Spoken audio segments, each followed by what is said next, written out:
Okay.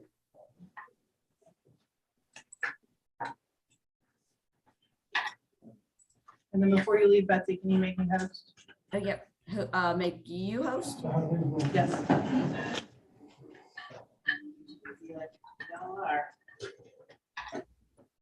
And then before you leave, Betsy, can you make me host? Yep. Make you host.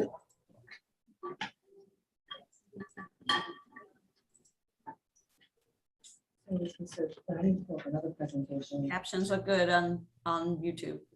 Do I hit escape or?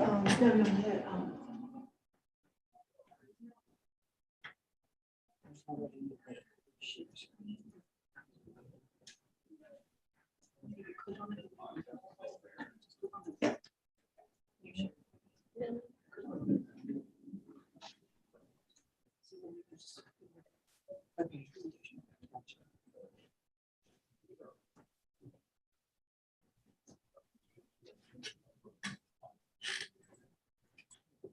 They're live on YouTube. So. Sure.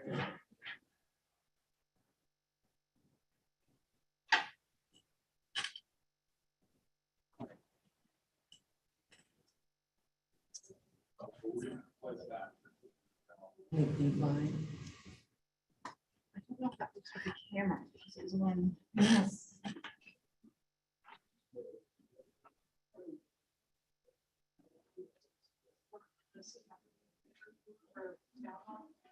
Yes, yes.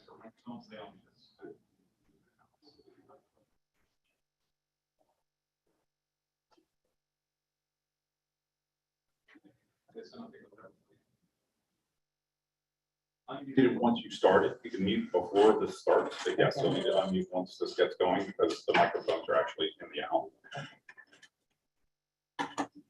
All right. Thanks. Yeah, thank you.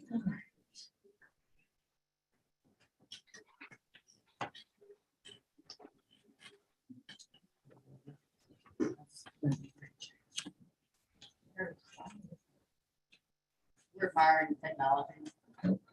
More now.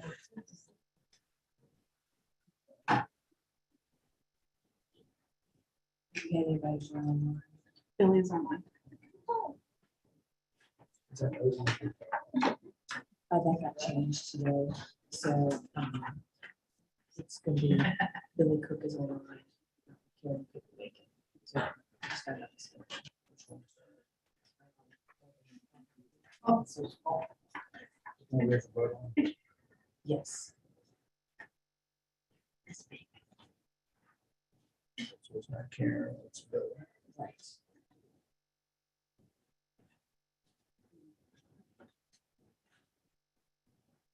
So the picture of the interpreter online, I'm looking, Jenny says, and the interpreter's image is so small that it can't be read. The sign language can't be read because it's itty bitty in the corner.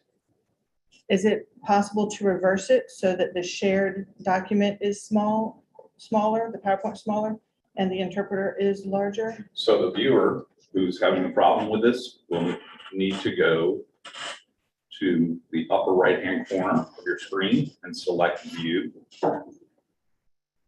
and select speaker view. I think the problem is the YouTube feed. It's on the YouTube feed. Yeah. Yes, it's very small in that corner. And that cannot be fixed on a YouTube feed. That's always been an issue. All right. Is it possible to not share the PowerPoint instead, or maybe put a link to the PowerPoint or a transcription or something in the comments for the YouTube so people can pull it up on their own and only have the interpreter on the screen? Well, we have the interpreter and we have the captions going. And we also, from the same link where they pull up the YouTube feed, is a link to the SRC website with all of the documents available. Right, so that's even a better reason to have the interpreter full on screen.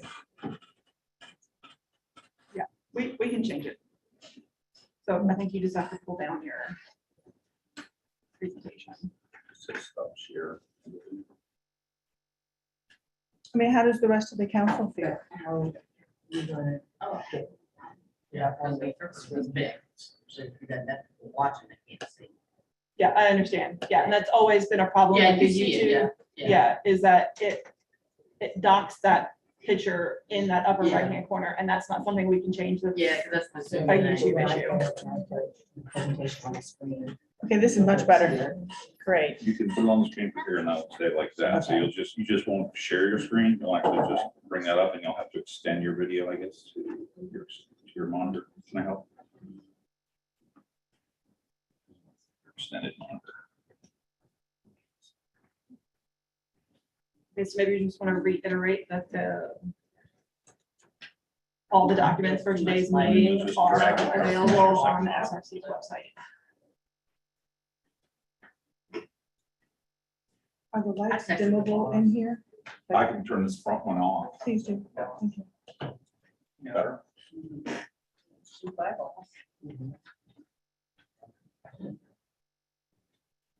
Lynn?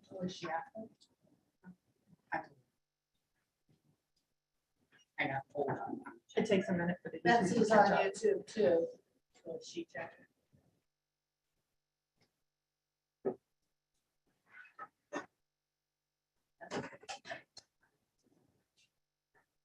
This is showing up on nice.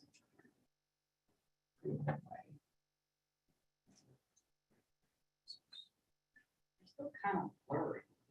I don't know why it's blurry. Yeah, DMAC, the camera is blurry on her. Should I just sign off with Zoom then? And then I can just put that in there. If you sign off Zoom, then you won't have a camera on. Maybe hooked up to this. Yeah, and so what I'm gonna do is I'm gonna get a different camera and see if we can do this, because this camera's not working. We're going to fix it. Oh, I appreciate all of your work, really. This is a huge step for access for other people, especially those who don't know English well enough to be able to follow the captions. So thank you. We really appreciate it. You're very welcome. We're gonna get it right. Thank you for helping us. I think it was when they had the rabies are working with the owls. They were really small. She did that. She is seeing it. That's right. That too. Put together perfect. Like a Saturday with that. Yes.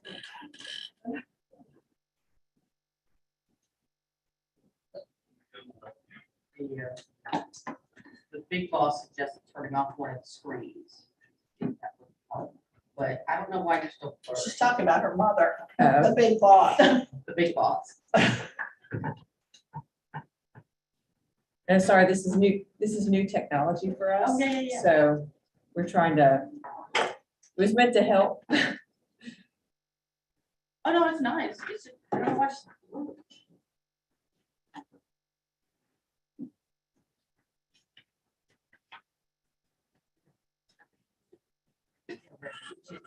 Thank you. Yes, ma'am.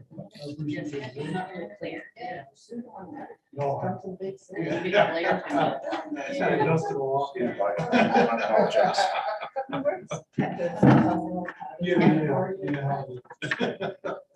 It worked. I will. I'm sending it now.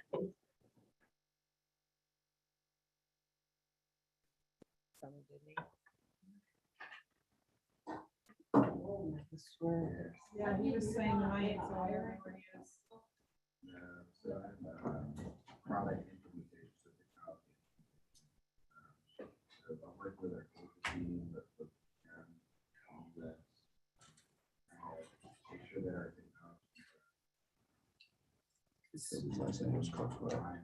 Yes. It's not like you.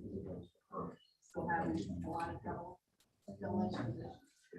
Just like everything. Yeah. It's crazy. Especially in the.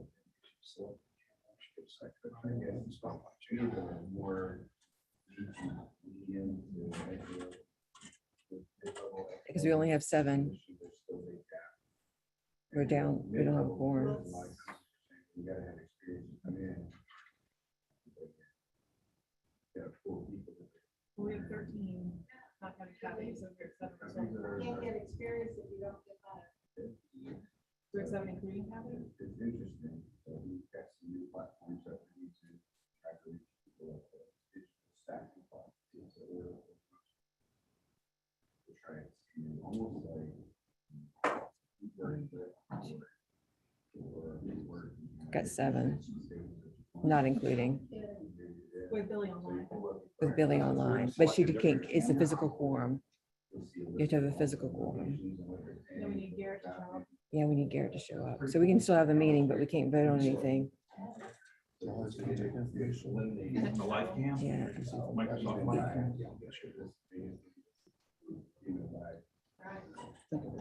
Right, but it might also downside to that too, because it also eliminates the personal connection that when a person doesn't have the skills on paper, you might be able to have a conversation and figure out if they can learn. So we still have our, we call them more of a regional session, we're calling them digital staff specialists that we're rolling So out. you do have something like that. Yeah, so we have people that are there, it's just not, what they're taking. Let me turn off your spotlight, that may be the. I did those static sessions. Roll, and into the network. For a reason that's just on the hallway called very cool. Okay, thank you. All right, Elizabeth, right now I've removed the spotlight. I know, some of my older sites,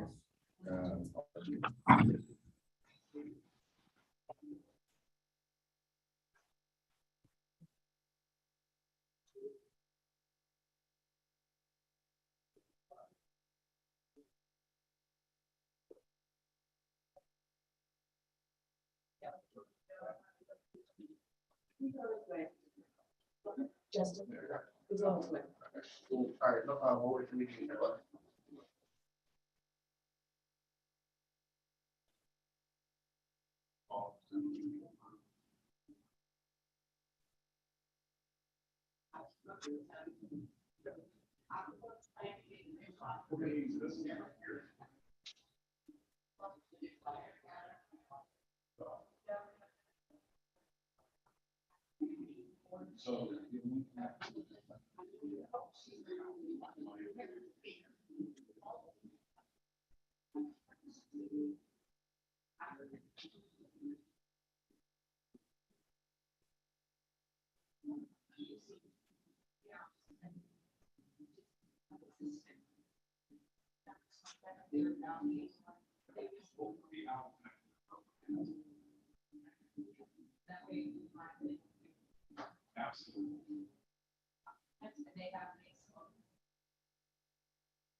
If you're on Zoom, it's not going to share to our site right now.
The audio should be getting through.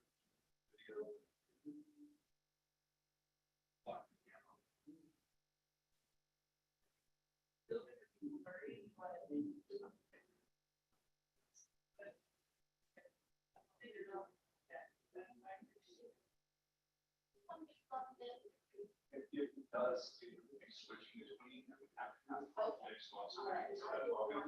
Yeah, sure.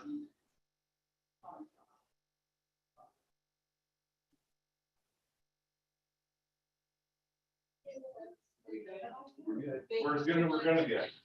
Thank you. Yep.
Team, not sure if you can hear, but we've lost sound on the Zoom.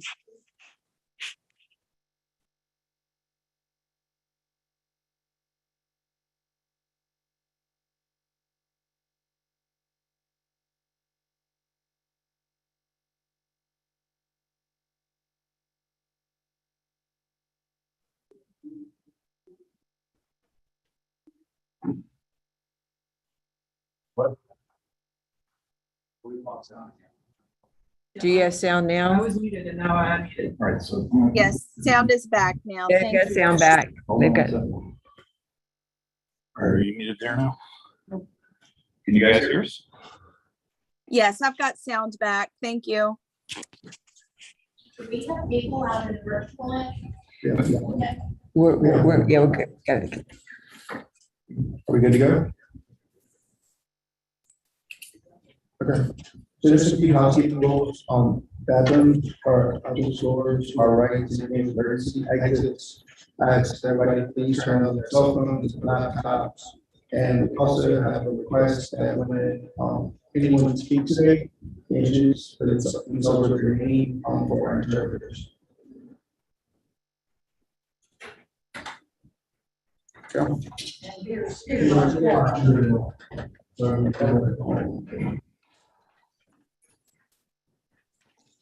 We're gonna get a few. All right, so now we'll do Yeah, I guess member we'll get introductions, feedback. and we will start with Mrs. Hyde.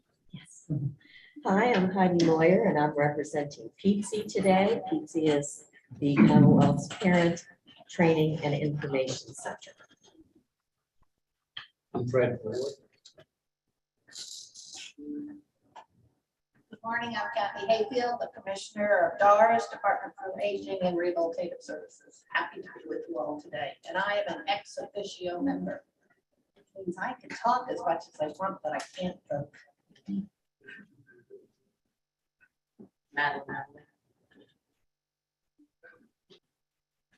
Hi, my name is Jenny Wittenberg.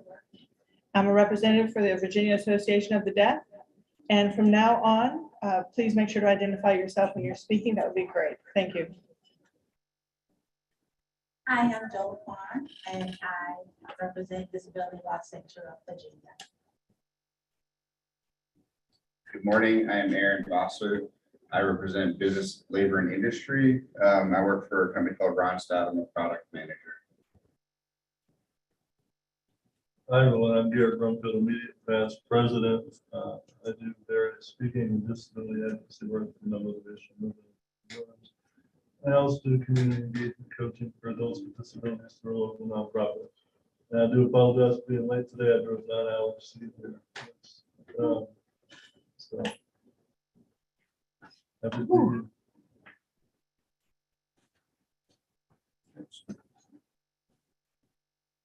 So is that, Good morning, my name is Dale Banton. I'm Deputy Commissioner for the Division of Rehabilitative Services. I manage the entire field ER program, the rehabilitation program, as well as WWRC, Wilson Workforce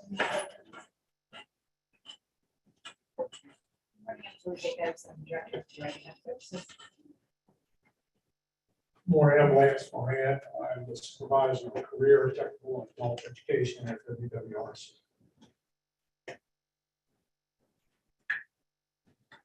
and I'm, anybody else? And I'm Justin Spurlock. I am your acting chair, and I'm at Labor and Industries. All right, so next on the agenda would be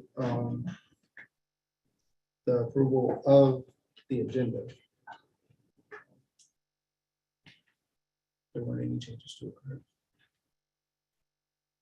Were there any changes to the agenda? There are no changes needed. You don't need to have a motion on it. And we need to vote on an approval for members calling in remotely under the FOIA due to a disability, caregiving, or personal reasons. Individuals to state where they're participating from and SRC to approve. So this time I'd like for Billy Cook to introduce herself because she is remote. Good day, everyone. Thank you for that, Justin. My name is Billy Cook. I'm the. Billy, can you hear us? Yes, can you hear me now? Barely. I can hear. Is that any better?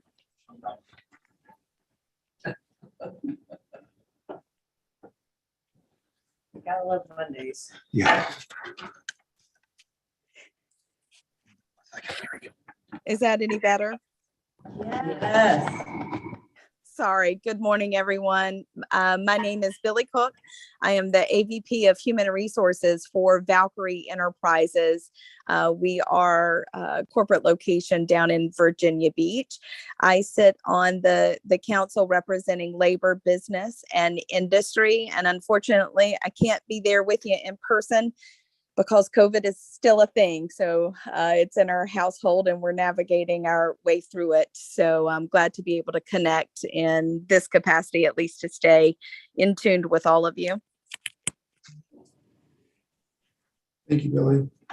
So Thank right you. now. I think it's just.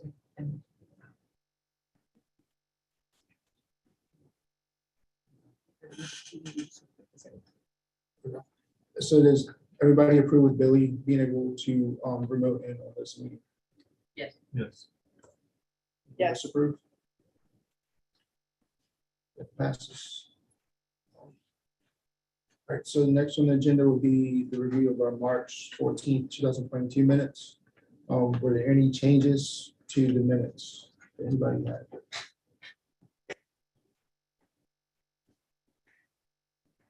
There are no changes. The minutes will stand as presented and will continue. the town.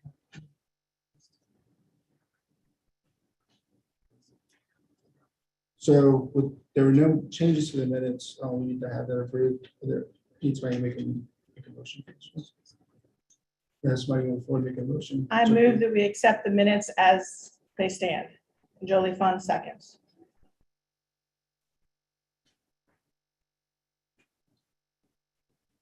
All in favor? Aye. Any opposed? So the minutes have been approved.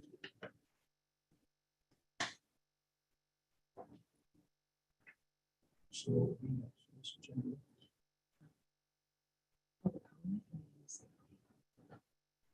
We have matters of public comment. We didn't have any discussions that we didn't receive any. Does anybody in the group have anything of public comment?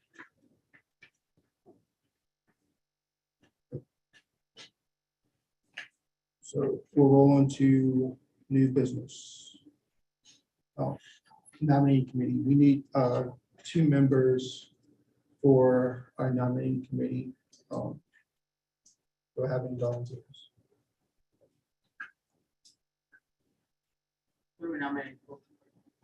So the nominating committee put forth candidates for the August meeting. Typically, it's been 2 individuals, and now the committee will meet before the August meeting. They will meet the day of for our new chair, vice chair, and member at large. Yeah.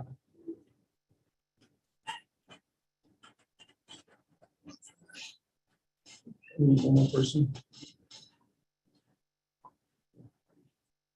Thank you.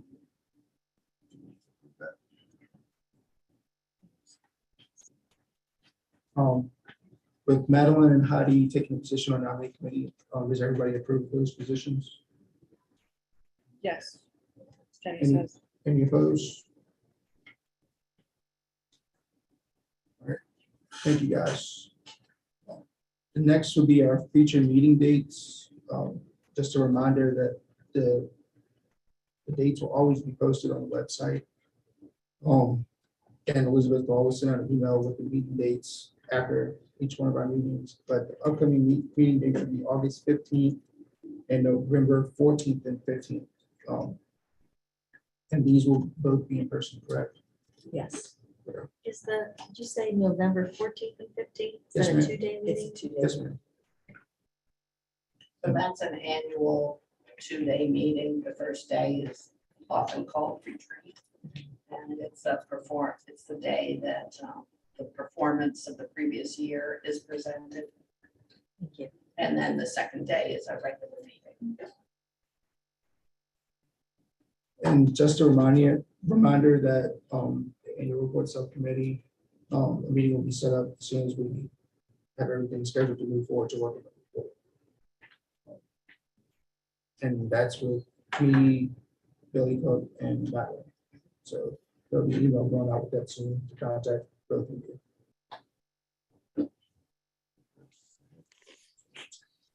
At this time, I'd like to welcome Commissioner Kathy Mayfield for her commissioner's report.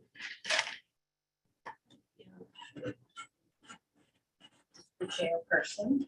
Good morning, everyone. It's great to be with you live and in person.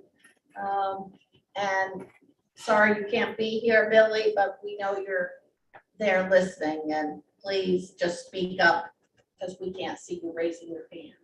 So we have new staff, which is great. We're sorry to see Lauren move over to be exclusively working with the statewide Independent Living Council, but we feel like she certainly helped us develop a strong infrastructure here, and so we welcome new folks to step into that role. So it is June 13th. We still don't have a budget. The new budget year starts July 1. The General Assembly last week proposed a budget, agreed on a budget between the Senate and the House that was passed forward to the governor.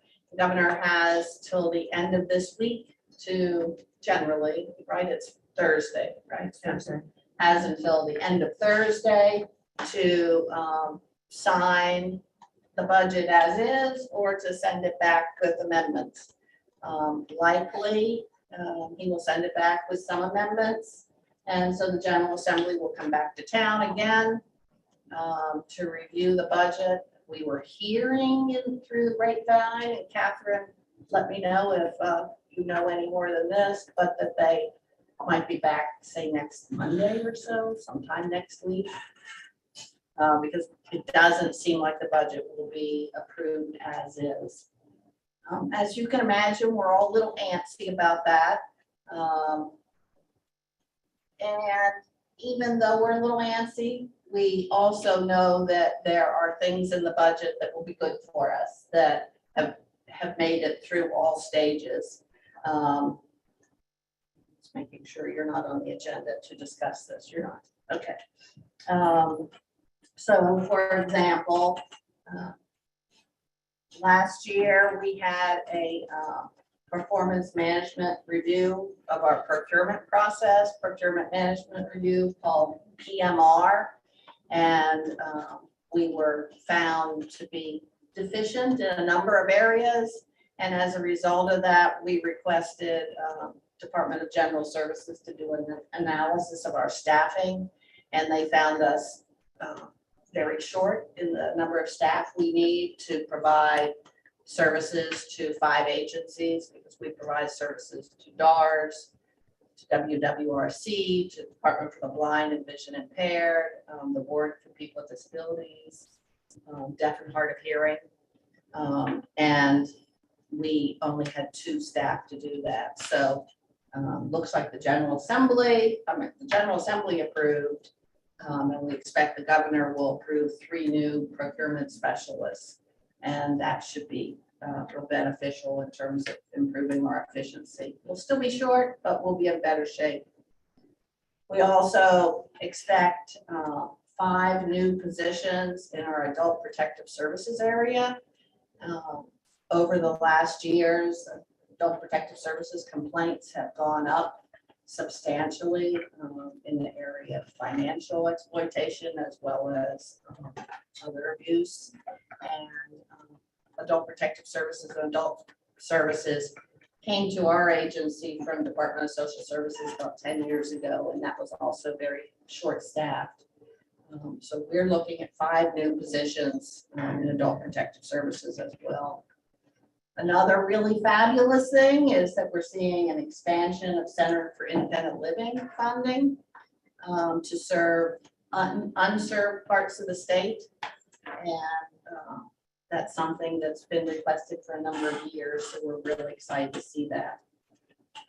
Also, there's an increase in brain injury funding in the budget that was sent to the governor, and that's funding to the brain injury providers who are vendors of ours. But there's also money in this budget for something that has been asked for the 30 years I've been in this business, is targeted case management funding for people with brain injuries through Medicaid. And so it's something that's being looked at to be added to the state plan. So it would be a service that's available to people who have Medicaid and who have brain injuries. So that's that took a good bit of advocacy, and we're really appreciative of the work that the Disability Law Center of Virginia did to help make that happen. Yeah, it's a very big deal. So when we see the budget, we'll tell you more. We didn't see any increases for the vocational rehabilitation program. If we had, I would have started with that, since you are the State Rehabilitation Council. But all of these ancillary areas help the whole. So we like to keep you informed of those things as well. We're also looking, we're expecting to see raises for state employees, 5% this year and 5% next year. And that's what the House and the Senate agreed to, and that they sent forward to the governor, as well as a $1,000 bonus in December. And you've probably all heard that state employees are underpaid as compared to parallel positions in the private sector, as well as even parallel positions in many of our wealthier counties in Northern Virginia. I think we call that the state of Fairfax. So we're feeling very positive about that, and that will be very much appreciated by our employees. Any questions about that? Any legislation, Catherine, that we should be covering here?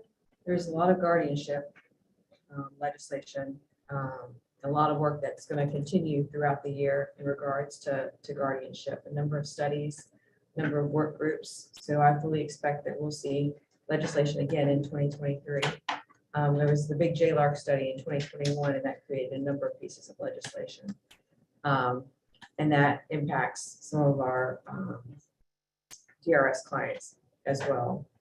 Doris has a public guardianship program, and additional dollars have been allocated for that public guardianship program as well that are in this budget. One thing that we're very cognizant of and cautious about is assuring that people who, only people who absolutely require guardianship end up with guardianship, and that our folks are educated in that area. So that's a topic we might want to talk more about as we move forward, because there are going to be more studies done. And that's, yeah, like, for example, the VR program, that's why we like to see a copy of the guardianship order as well as the power of attorney, because they can be written very differently and they're not all the same, and we want to protect the rights of our clients to make sure that we're not overstepping. And we have had cases where people have said that they had more authority than they actually legally had. So, and we take the rights of our clients very seriously, so we want to make sure that we're doing that. And Heidi can speak probably, well, not probably, but can speak much more eloquently about it than I can. But another thing you might be hearing more about is supported decision-making. There's legislation passed, not this year, but the year before, and there's a work group that's been ongoing with that. And, you know, we expect that we'll see more examples of supported decision-making agreements. It's where someone still has capacity, they don't have a guardian, and it's an agreement they may have with an individual or individuals where they provide them help or assistance in the decision-making process on, you know, it could be on one thing that they want help with, or it could be a variety of different things. And it really varies, you know, person by person. As compared to guardianship where they lose their rights. And this is, and someone does not abdicate any of their decision-making authority with a support decision-making agreement. It basically formalizes what we all do every day. I use support decision-making all the time, and you know, everybody does. We just haven't necessarily put a name to it because we just do it. Thanks for adding that information in, Catherine. You've also, I'm sure, heard about teleworking and the governor's efforts to have state employees back into office spaces. And you'll hear it referred to as going back to work. And we really are adamant that we never stopped working. And so we're not calling it coming back to work. We might call it more people in the physical offices rather than that. Also, our field program, those folks are referred to, and we have about 400 people in our field program, as mobile workers. So they are not being considered teleworkers, and because really sitting in the office is not really where we want people to be. We want them to be at community services boards or at school systems or at work sites or out visiting folks at WWRC. And so our workforce, our field rehabilitative services, which Julie will talk more about, is a field-based program, which means it's not just an office-based program. So our employees will be both in offices, working out of their home, working out of their car, and in itinerant spaces. Ms. Lawyer. Yes, Ms. Mayfield, Commissioner Mayfield. So are they exempt from the governor's process for requesting telework? Because it The would seem that word it is not really slowed exempt, they things aren't down. eligible for it because they're mobile workers anyway.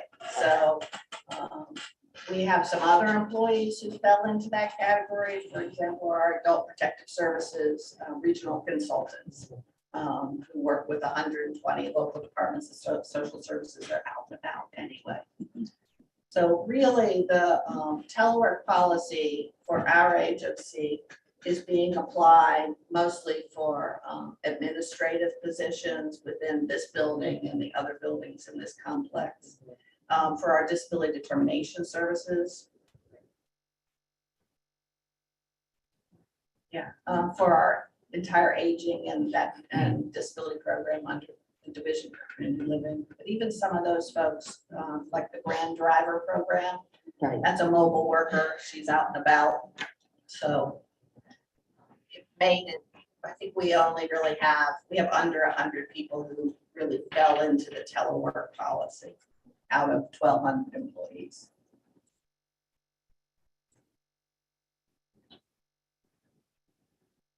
A couple other things.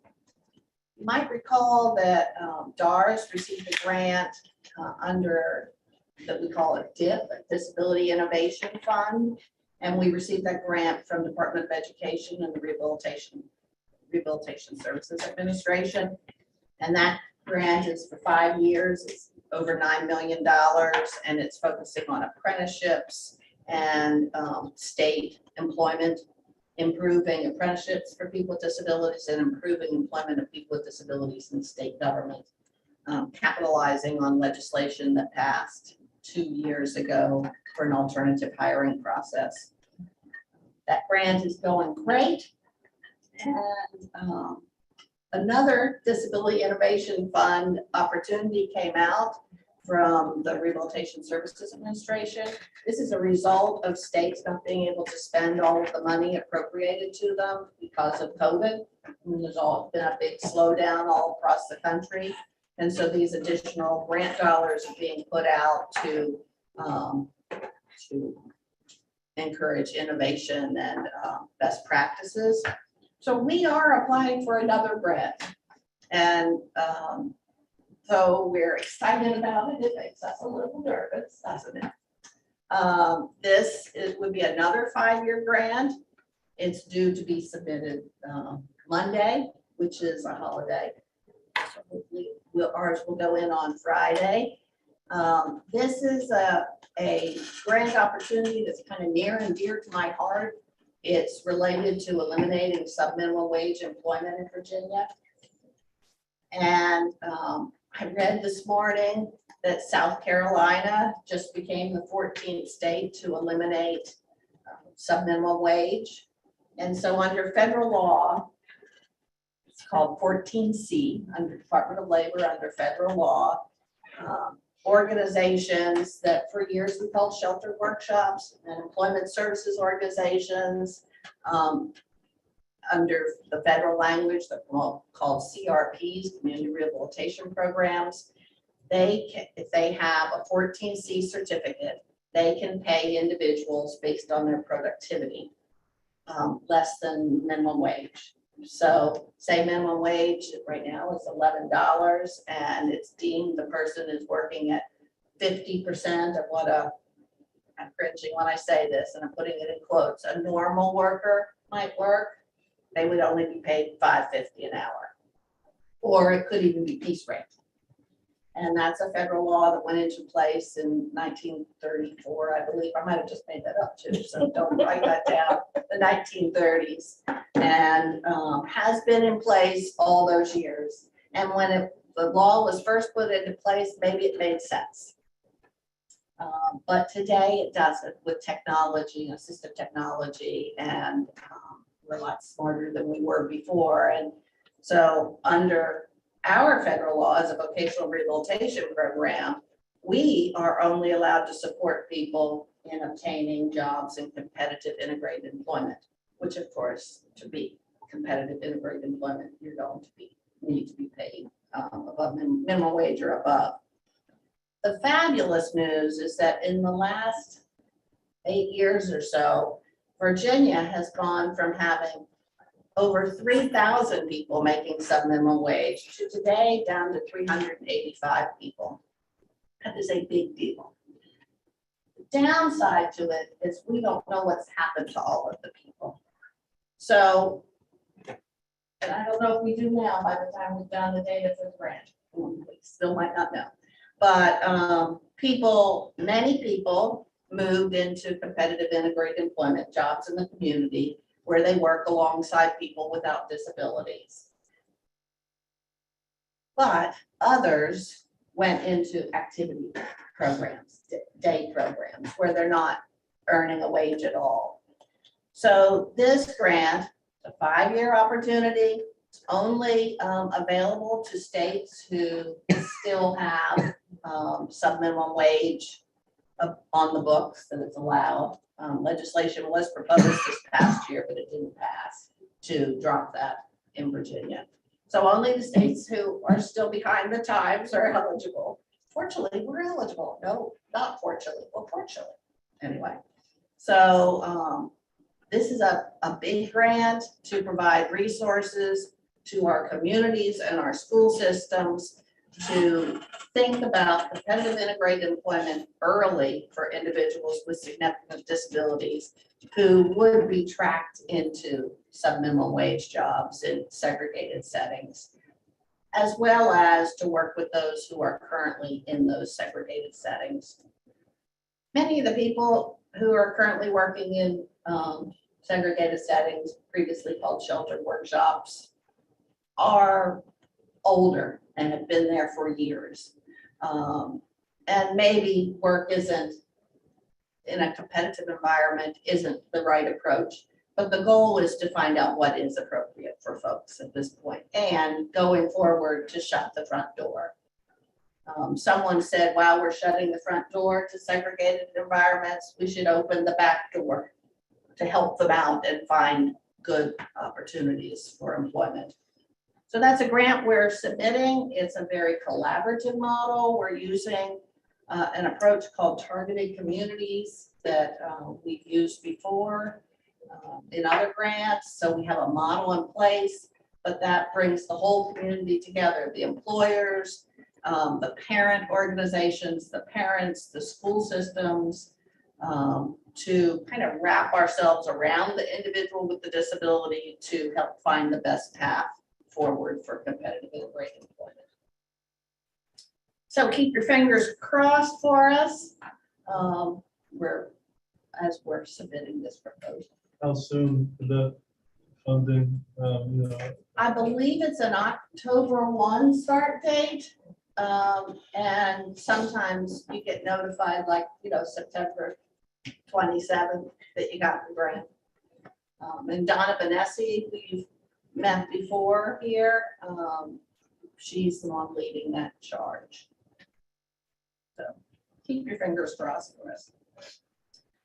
Later this morning, we're having a presentation by Virginia Commonwealth University, RRTC, regarding the comprehensive statewide needs assessment that was developed, that's by law every 3 years. And in the past, we've done that work ourselves, which is a real undertaking. This year, we contracted it out to BCU. And they made one brief presentation to us at the last meeting. They're coming back today to do a more in-depth presentation of what the needs they found and how our VR program has been responding to those needs, or where we should be heading in the future as we work to respond to individuals with disabilities in Virginia.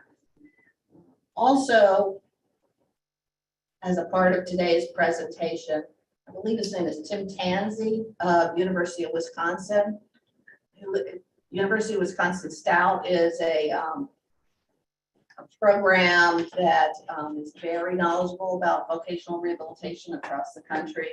And they work with VCU to do our comprehensive statewide needs assessment. And I would think this would be a good time to ask questions as he provides information about the research that was done, comparing us to other states. So take this opportunity to ask questions today. That would be great. And then just one last thing on my agenda today, I wanted to share with you about commissioners' appointments in the state. Dr. Rick Mitchell was appointed as the new commissioner at Department for the Blind and Vision Impaired, and that's following the retirement of Ray Hopkins. Eric Ruff was reappointed to the Virginia Department for Deaf and Hard of Hearing. There are new agency heads in our sister agencies across the Secretary of Health and Human Resources. There are new commissioners at Department of Behavioral Health, Department of Health, Department of Social Services. There's not a commissioner appointed yet at DMAS, though Karen Kimsey has stepped down, and there's an acting commissioner in place. This agency and Department of Health Professions, the Northern appointees, me, and David Brown, we're still sitting in our seats at those two agencies, and we're not permanent yet. So it's just to give you the lay of the land about our secretariat and appointments, and we're hoping those will be made announced soon.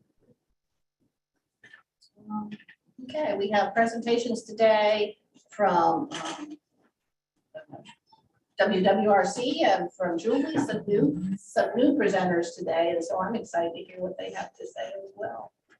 Any questions for me today? I have one question for you. This is Justin Spurlock. You're saying that the governor wanted employees to start going back to work.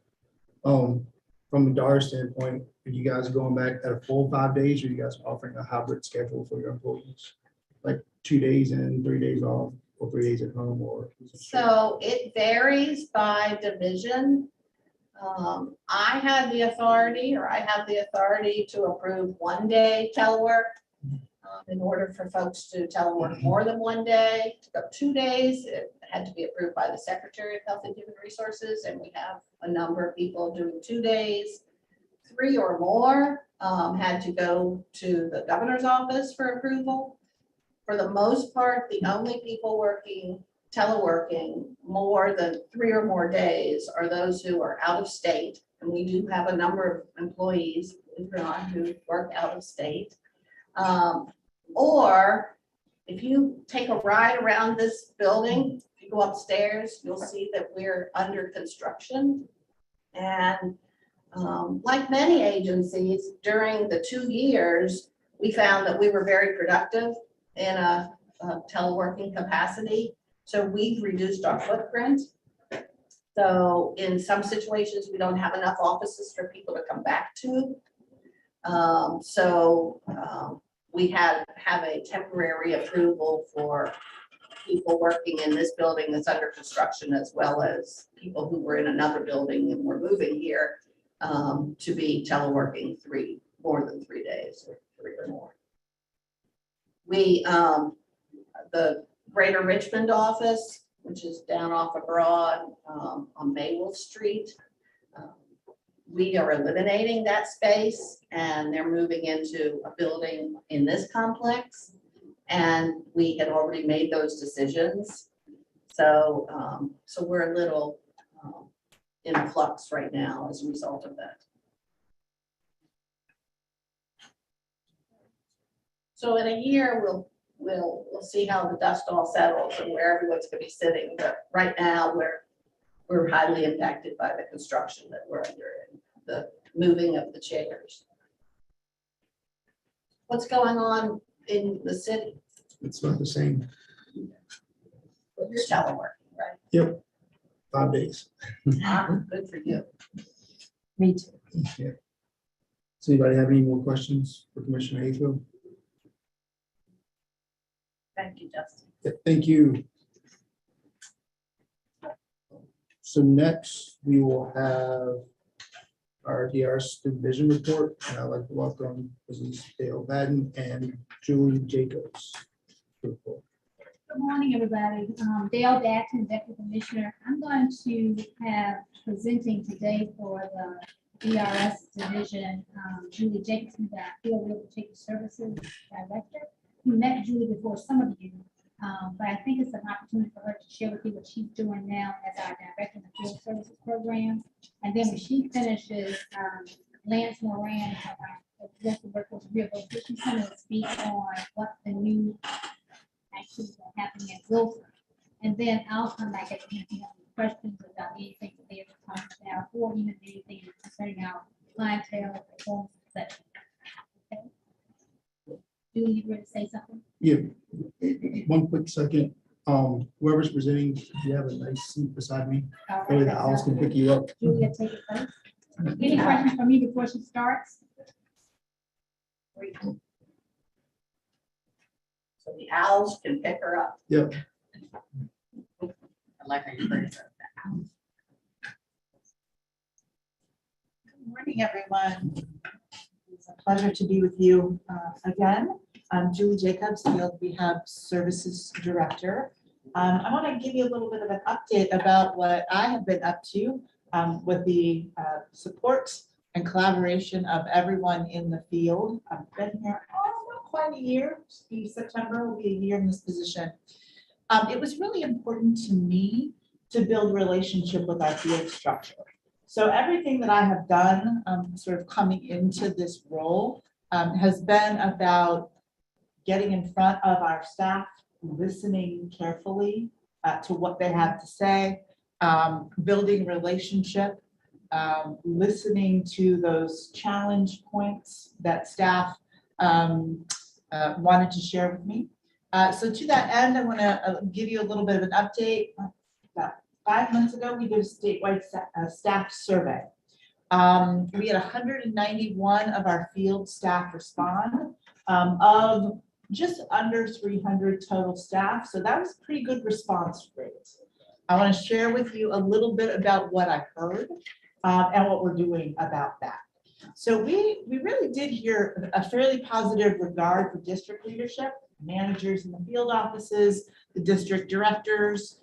So staff are very appreciative and for the most part felt seen and heard and included at the local level, which I think is really positive. Staff talked about receiving positive feedback and recognition for good work, and they were appreciative of that as well. Then we certainly had another group of people who said exactly the opposite. I don't feel seen, I don't feel heard, I don't feel included in decision-making. So we had both sides of the house represented there. I want to talk a little bit about where we identify the work that is needing to be done. So the two things that we heard, and I think I saw this on almost every survey. By the way, myself and Dee Dee read over 700 pages, every single word that came across the field. We heard two things in almost every one of those. Pay scale, which luckily our General Assembly is beginning to make some movement around and give our staff some help in that way, and lack of upward mobility.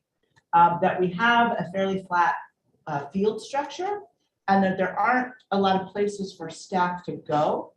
And so we're working on that. And I'll tell you what I mean by that here in a minute.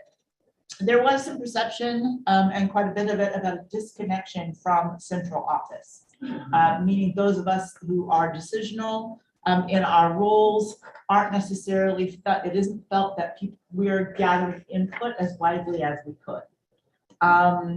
And then we had some comments made across the state about equity and inclusion, and that they didn't feel that the environment was conducive to the inclusion that I expect. I think that we all expect. So we're going to start working on that as well. I don't want to take up too much time, but just to mention that the pre-ETS VR caseload, combined caseload that we went to, a a lot of challenge in our field structure about that decision. We are looking at that. We're looking at the outcomes as a result of doing it, and is there a time and a place to make some adjustments? So we are looking at that. Our vocational rehabilitation counselor staff felt that the words that were sort of used, that I coined this phrase, piled on. That there's an enormous amount of data that is responsible. There's a disconnection from the counseling nature of the role. And so we're looking at ways to appropriately assign work, right? There's a body of work that needs to be done by a vocational rehabilitation counselor. There's a body of work that doesn't. It can be done by other staff. So we are looking at ways currently to mitigate on that. Can I ask a question? Absolutely. So I've kind of started a sub project that started from my own job hunting and and there are a lot of support staff roles within this agency that list counseling and the skills that you should be having as a VR counselor under the lesser tiers. I can't remember the one I just saw, but anyway, basically you're hiring people at a lower level with a bachelor's degree to do counseling and those type of services. And then for your master's degree requirements, you list counseling so far down on the list that it's all the paperwork. And so maybe those need to be flipped to look at, you know, why is someone with a bachelor's degree not in a VR counselor role expected to do counseling with clients when your VR counselors are not doing counseling with clients? So I know from personal experience and from research that is kind of how things end up in some of the offices, is your support staff is doing more counseling than your actual VR counselors, and that's what they're being paid for, not this group of people. Yeah, that is an interesting input. I'll take a look at, so there's the only place I can answer you directly is that we do have a bachelor's degree counselor trainee. Yeah, but it's not that. It's, You're talking about the employment Is support the- specialist. yeah, senior. Yes, job, yeah. Where they're actually clientele with the job seeking skills and. actually Yeah, work with them. and then there's another position that I was researching that one for information. Yeah, Thank you for that. I'll bring it to the next one. Yes. Yes, I'm interested in the pre-ets issue. Is it that people don't want to be solely pre-ets counselors? They don't want to do both. Okay, So- so right now they're doing both. Correct. There's not dedicated pre-ets counselors. Correct. They used to be, They used to be separate. and that at Okay. some point, Yeah, within the last couple of years, those, and I don't know exactly when that happened, but the caseloads were combined. And certainly that makes sense from a lot of perspective about coverage and some of the other issues that we face. But the reality of that is that it's very challenging for staff, and they're not happy about it. And frankly, some staff just felt like they don't have the skill set to work with a high school population. So we're taking a look at that. So what came after the survey? I did a synopsis of each district. I sent that synopsis of everything I heard. By the way, the surveys were completely confidential. And they were identified by district only. So we could see where bodies of comments were coming from by district. The district directors received that synopsis and I kind of broke down what staff were saying. That also came with recommendations. Here's what I think you should do as a result of this feedback. And then the district directors and their manager, their leadership teams have been tasked with coming up with a plan to address staff concern when and where necessary. The other thing I want to let you know that unless there's any other questions about the survey, that was a 10,000 foot version, by the way. Lots more in it, but those were the big things. You mentioned that, Fred Ford, you mentioned that one of the items in the survey was issues around equity and inclusion. So how is that? You said you're going to be addressing that, but how are you going to do that? Yeah, that's a great question. The areas in which this work was brought forward in the survey, we are having a consultation with our DEI internal group, and I want to have a conversation. This is just kind of coming forward right now. I just had these conversations in the last week with those districts. I want to have a conversation with our commissioner and Dee both about what we can do from an agency perspective, because we want to make sure that we have a statewide plan for ensuring that we have appropriate cultural sensitivity. We heard that quite a bit from the staff, and that we're making sure that whatever interventions we put in is something that we can duplicate statewide. So we're right in the process of trying to figure out what that looks like. So I want to bring experts in to help us with that. Will you be checking closely for inclusion and equity with respect to upward mobility, which you said was another issue? Not on the link. Just to piggyback off that, are we looking in terms, did we break it down between like race equity and things of that nature versus like disability equity? Because I know that those, even though they should be the same and they overlap, they can be two very different things. And so, No, and please appreciate the nature of the survey. oh no, It was way up here, and people got to tell us where they felt their issues were. A lot of it was narrative. So we had to pull from the narrative, and they don't go into enough detail. We have work to do, there's no question. And to be truthful, I knew that when I got hired. It was a conversation we had in my interview. This is something very much on the administration, at the commissioner's level, but we have work to do. And so part of my role is to begin to work on that. Just quickly, then I'll hand it over to WRC. We're working on several big projects at my level with the district directors. We're looking at recruitment and retention. We have big gaps in certain areas of our state where we have trouble filling VRC positions, all positions actually, which I think is a national trend. So Virginia is not alone in that, but we have got to come up with strategies to bring qualified candidates. In addition to that, we want to keep the good people that we have. We do have a fair little bit of turnover, particularly in areas. So we're taking a deep dive to look at why. Often that isn't because there's a higher paying job right across the street with a different type of, whether it's private business or the VA. We are working on a project around data and aware, which is our data case management system. We're working on that. We are also working on a complete overhaul of our training program. We just hired a brand new learning and development consultant, which reports directly under the field structure. We heard that a lot in the survey as well, is we need information when we need it, we need better training, better onboarding. So we're working on that as well. And finally, last two things, we're working on a strategic communication plan so that staff at all levels know what's happening. Where are our outcomes? What is our progress? And that's important to me, that there is a great deal of transparency to ensure that staff know what I know when I know it. And then the last project we're working on is a systematic review of each step of the VR process. What do I mean by that? I mean that we are looking for redundancies. We're looking at how we do things. We're looking at every single box. Do we have to check this box? Is it in policy? To get to that, the VRC feel like they're data entry paper pushing more than they're counseling. So we want to look at our system and figure out, where are we redundant? Where can this be done differently? Can we change the way our data system requires information? That's a whole nother conversation, by the way, but part of it. And we're working on intake and eligibility, those two pieces right now.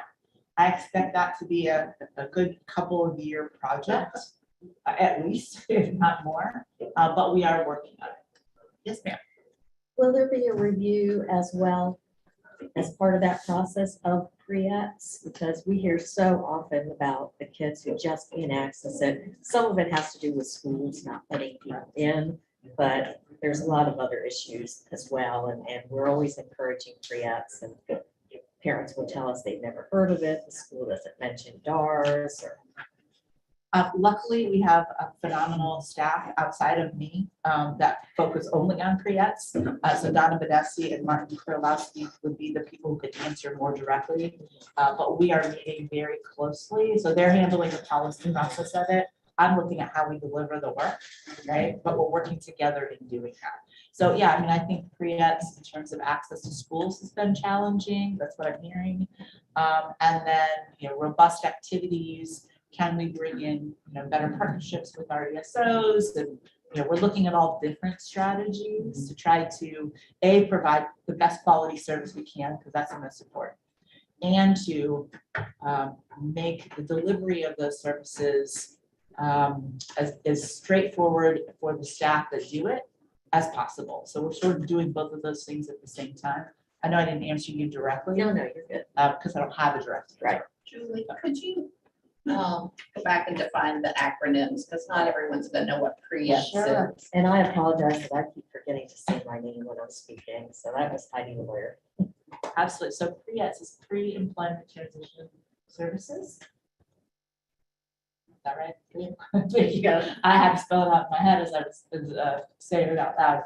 The purpose of pre-ETS is to work with students who are in high school, so 14 to 24. Are the ages that we can work with a robust, different kind of a delivery model to try to engage kids up to, again, 24, and then move them into the VR system when and where appropriate.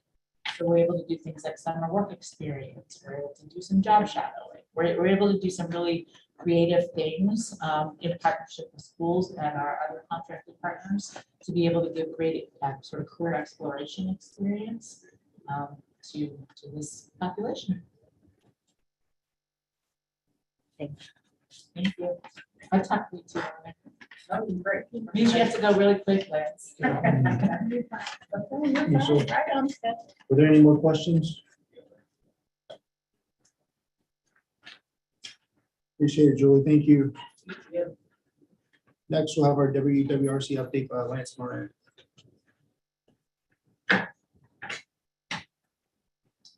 Good morning. I am Lance Moran. I'm the supervisor of career technical adult education at WWRC. I see that I'm in the enviable position of being between you and lunch. I'll try not to take too much of your time. We're very excited at WWRC because we are in a transitional period. We're doing some neat things, and a couple of them I'll talk to you about today. We're moving to a fixed cohort model. This will make our delivery of instruction more robust and more efficient. And what you see before you here is a listing of the courses that are currently available at WWRC. In this, you'll note that we do have our capacity on the left for each of those classrooms. And as you go through, when these classes will be offered in a semester system, either in the fall or spring, with a abbreviated summer semester for remediation that might be necessary for students. Further, what you'll see is that we have listed our internships and when they'll take place for each of our programs. Okay, so again, this is a shift for us. What we have been doing is we had a rolling intake model where a student would come in essentially at any point during the program. And the problem we ran into with that was that a lot of times an instructor may have as many as 15 to 20 students in a class, and each of those students may be in a different place in their instruction. Whereas, somebody may be right at the end of their program, and someone else would be right at the beginning. That would take a lot of time from the instructor and from the class to deliver appropriate instruction to all the students. Okay, so again, we are moving to the semester system. We're very excited about it. We have been examining each of the curriculums and each of our programs to ensure that it will fit appropriately and to see if we can make those programs even more robust and enhance our delivery of instruction. Yes, ma'am. Yes, Heidi Lawyer. Just a couple questions on that. It sounds like you're going through an exciting time. Will the change over from rollover to semester result in any challenges or difficulties for people with very significant disabilities? And will you be potentially serving less people with this model? Just curious. For your first question, no, we don't think that there is going to be any deficiencies in delivery of instruction. Again, what we've done is we've added an additional period of time for those who may need some additional remediation. Something else we've done is we've been able to infuse some of our instructors into classrooms. So rather than have one instructor delivering all the instruction per class, we now have two in there to ensure that students are getting what they need. And what that has done is it has actually increased class sizes. By state code, we're only allowed to have 10 to 1, 10 students per one instructor in a class. What we've done here is we've been able to increase those numbers. For all of our programs, save automotive, that one still is a 10 to 1 ratio. And a lot of that was because we have a limited space in our shop for safety. Okay, what happens is we have a number of car lifts in there, and if we put too many students in there, it becomes a dangerous situation. So we don't anticipate our capacity to diminish at all. In fact, we think that we'll be able to have a higher capacity. Thank you. The next slide we have, and in your packet here, again, this is just continuation of the various courses we have. We do still have a 6-week add drop period. What we have found is that's very good for students once they get to a vocational program and have been there for 6 weeks. They may find that, hey, look, this isn't a good fit for me. And what we can do is we can adjust from there and move them into another program if necessary. Okay, but they have that availability, that flexibility. There are some other notations on the bottom to explain how long the semesters are and so on. We will continue to have our forklift program, and that is a standalone program, or it can be part of our manufacturing technology program or our materials handling program. The next slide, what we have is our calendar. And I know this is difficult to read, but one thing the reason I included this is I wanted you all to know Wilson Workforce and Rehabilitation Center has been working on a different calendar than the state calendar. What we have done and what has been done in the past is when a state holiday would roll around, like July 4th, for example, okay, we would bank that time, okay, and then it was given to the employees and students at WWRC around Thanksgiving or around Christmas. So what we're doing instead, and we will continue on with that bank time for that first semester, but by the time we move into the second semester, we'll be more on a state holiday system. And this is more consistent with what a lot of school systems do, whether they be K-12 or post-secondary. Okay, so it aligns us more with what the state is doing. And again, we think this is going to be an efficiency for our center.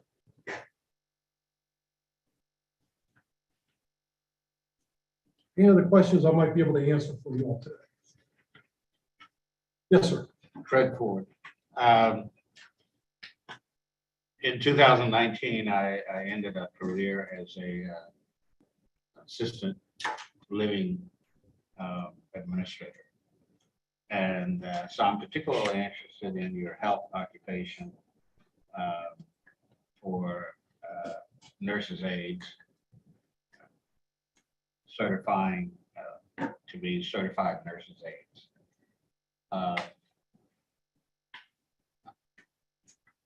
I found that most of the people I hired as nurses' aides lacked social skills and workforce etiquette. So my question is, because the course I know, the CNA course, doesn't get into that. So is that something that you address or can Yes, address? sir. In fact, when I mentioned that we were essentially fusing other instructors within a classroom, that was one of our designs in doing so. We have had at Wilson something known as a prep program. Okay, what the prep program was is a lot of those work readiness skills were taught in that program.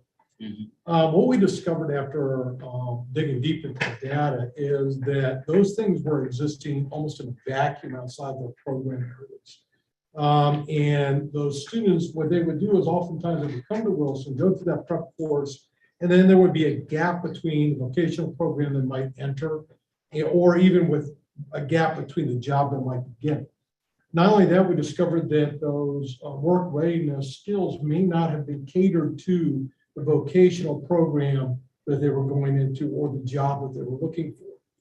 By infusing that, what we've done is we are able to be very specific in the skill set we're teaching to students in each of the vocational areas.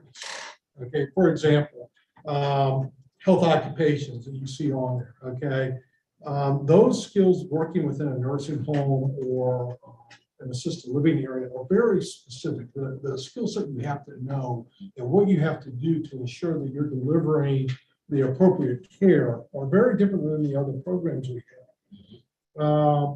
Food service versus materials handling. Materials handling, we oftentimes are preparing them for a factory job, okay? Whereas food service, you're working on being able to handle food. Well, you know, it's very important that somebody in food service knows that you can't be picking your nose while you're working with food, as opposed to somebody working in materials handling, that their skill set may be very different for them. Okay, so yeah, we think that this delivery will be much more catered to each of the vocational programs we have. I think what you will see is that our graduates will be superior in that area. Okay. Fred Ford again. There's a tremendous need for graduates from this program, so I'm happy to see that. But there's also a tremendous need, and we were talking about equity and inclusion, and it's a dearth of equity and inclusion at the registered medical assistant aid or med tech. Very specific level, able to administer medications. Tough training, but people are greatly underrepresented, and there's a great need. It's a very competitive level where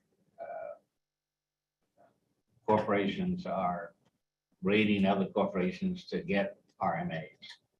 So I'm just mentioning that because if you can add RMA training as a health occupation, that would be great. Yes, sir. And we are often looking back to see what other things we can offer students so they can be more competitive in the job market. Yes, ma'am. How are referrals? Referrals right now are down. In particular, it's interesting, you mentioned health occupations. Our referrals in health occupations are down right now. We think that may be a reflection of the job market as of now. Right now, unemployment is at an all-time low. Okay, and what that has equated to is referrals to the center being down at this point. Because people are able to find jobs rather than getting training for higher level jobs. That's right. Yeah, at this point, for example, one of our training programs is dishwashing.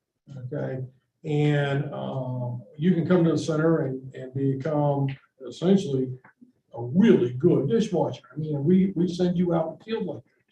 But as of right now, and you've all been to restaurants, you can go into a restaurant and they are short on servers and dishwashers and just about anybody they need to run that restaurant. So many of the people who would normally be coming to WWRC are finding employment immediately rather than having to go through it. Yes, ma'am. Heidi, do you think it also may have to do with challenges in getting healthcare, people interested in healthcare because of the dangers of COVID? We think it may be that as well, with health occupations in particular. Right. I have a number of friends that are in the health field, and there's been a mass exodus. I mean, we've seen that in in education. There's been an exodus from education by teachers, but as you mentioned, with healthcare, a lot of people are moving away from it. They're getting away from that line of work.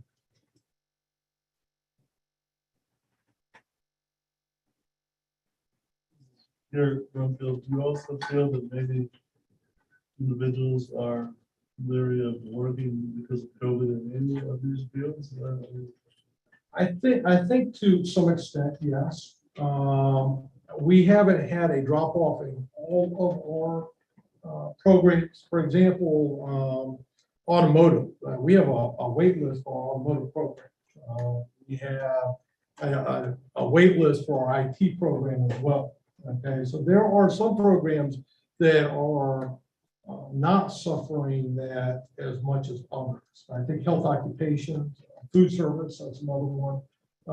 We've had some problems with those. Our external training option program, we're continuing to fill all those slots. And we have people in wait for positions in HVAC, electricity, animal care, that sort of thing.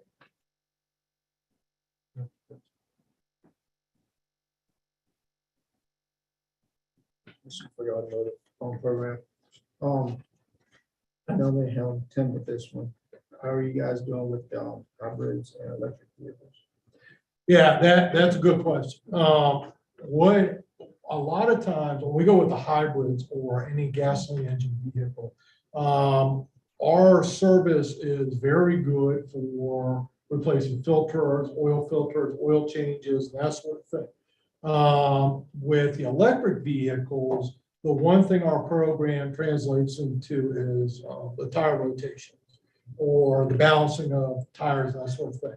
As we move to electric engines, they tend to have less of a need for the preventive maintenance that you would find in some of the shops. Right. We're not to a point yet where an electric vehicle has eliminated our automotive program. I think that you are still, there's still a necessity for tire rotations, balancing.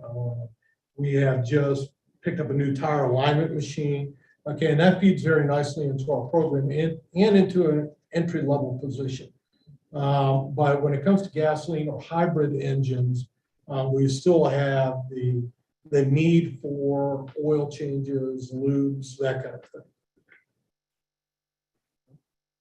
Are they able to do anything with diesel? Beyond what I just mentioned, for a diesel engine is very much like a gasoline engine. It requires the same kind of oil changes. It requires the same kind of tire rotations and alignments and that sort of thing. So very much it's very similar in what we provide at WWRC for our program. We have, one of the things we've done is through surplus, we've been able to pick up a variety of vehicles for our students to work on. Our instructor very much wants students to be able to work on a wide variety of vehicles, different kinds of makes and models. So, you know, they'll wheel one in and they'll discuss the differences between each one so that they're not being trained just to work on a Chevy, but rather they can work on a Chevy, a Honda, a Ford, and so on and so forth. How long is that wait list typically? You know, right now, I think we have 8 in the program right now. And I think that we have as many as another 7 or 8 on wait, ready to come into the program when there's space available.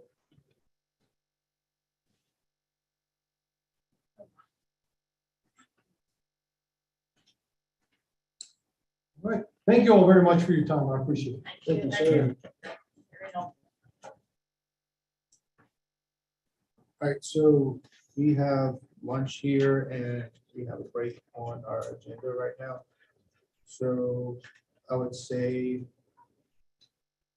you guys want to take a break and grab lunch now or do that after the comprehensive statewide needs assessment? To grab lunch. You want to grab lunch now? It's a working Yeah. we're having lunch. presentation. Yep. Let's go ahead and grab lunch and it's 11:26 now. I would say 11:35.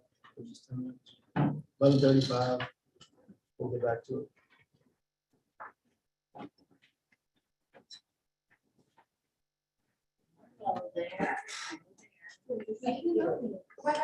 Roger off the lake.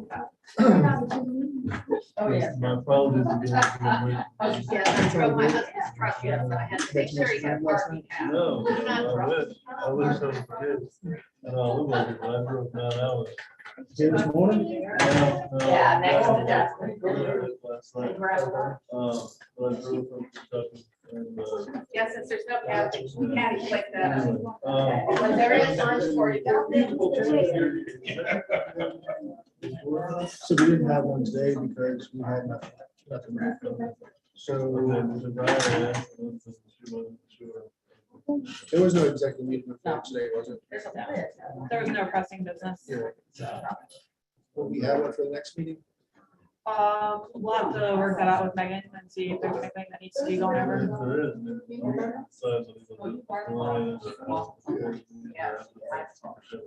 Yeah.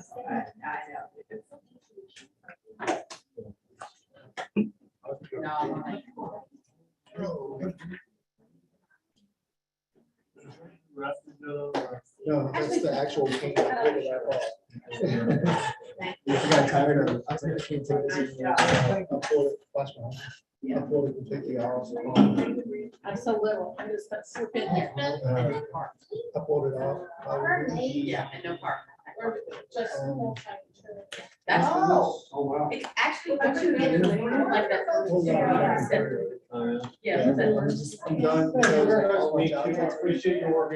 The city's covered and help you with claim. So I was like, I'm just gonna pull it off. Trying to see good. I got a personal trainer. Yeah. That does too.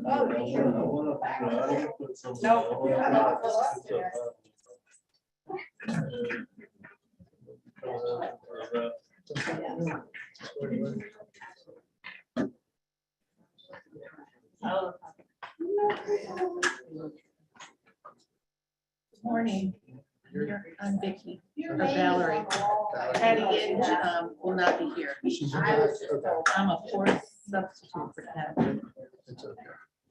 And we're gonna pull in Tim Hennessy will be coming in from Wisconsin.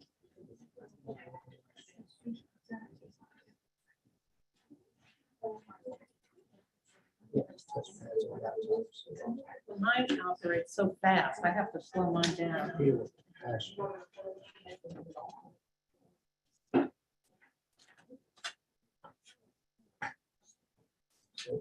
Vicky, you ready to go, Vicky?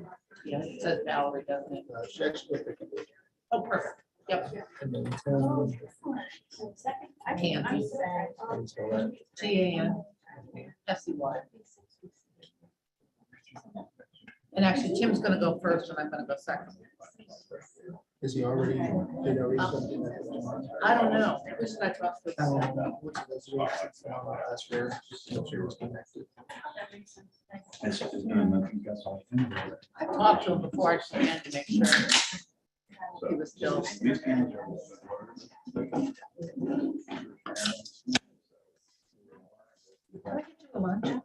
I am good. I'll read it. It has one of those. For some reason, when I'm at work, those things.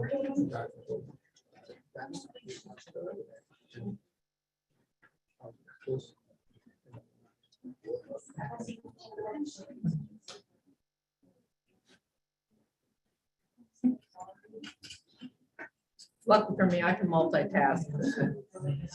I think it's more just for my because like a lot of times I can work on. No, just work right there. Cool.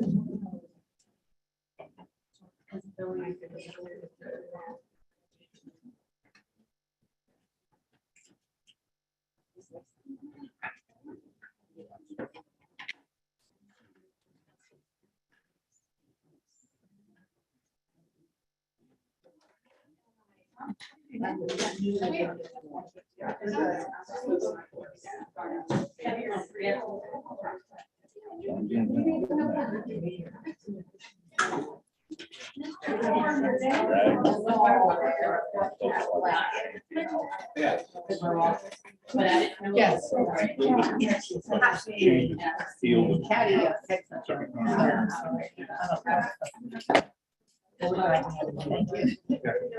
And, I know Tim's ready because I. Okay, so I'll check with yeah, I'm sorry. See, we have some- Did we? Well, I can't have Tim like us, and Kat. So this should complete our contract. Yes. Thank you. We're very, very. Oh, good, good, good. I get closer to it.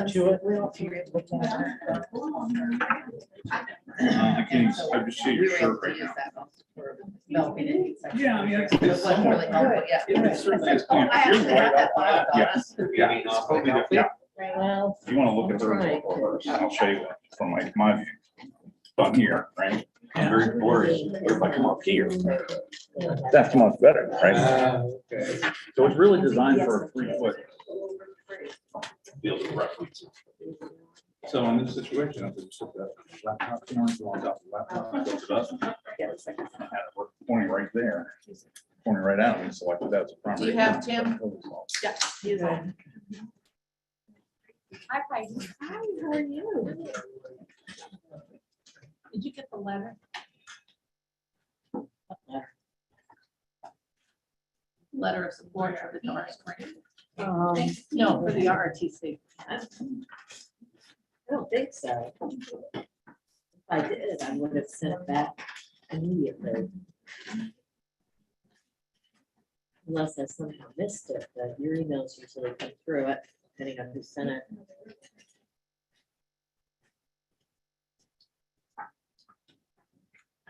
Just want to tell me when you want me to move forward, when we get going. And Oh, okay. Yeah. I get behind.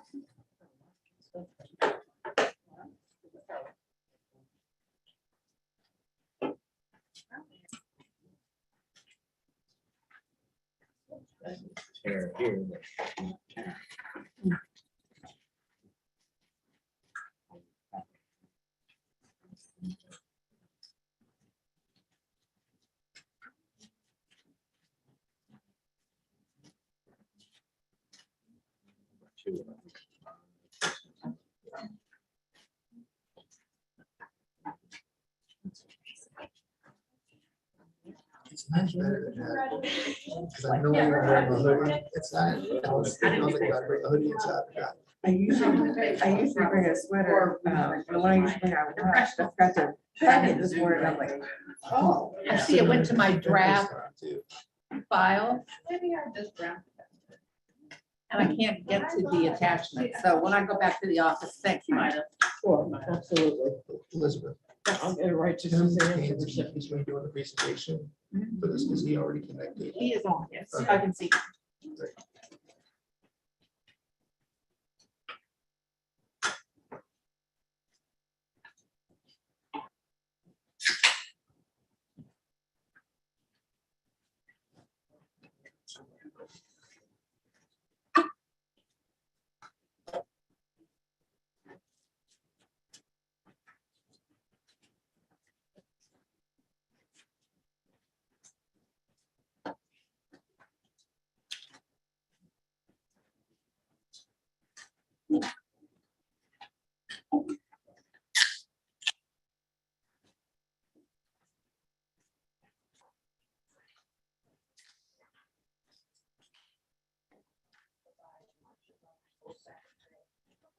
I mean, it's just to make you feel welcome and loved. Right. That's really what it's about. Right.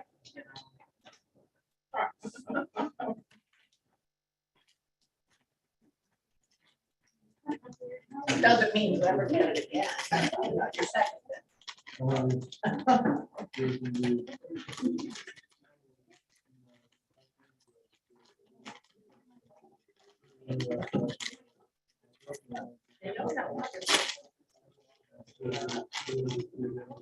I'll handle it.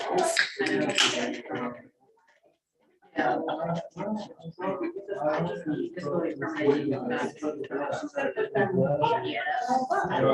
long have you been doing this?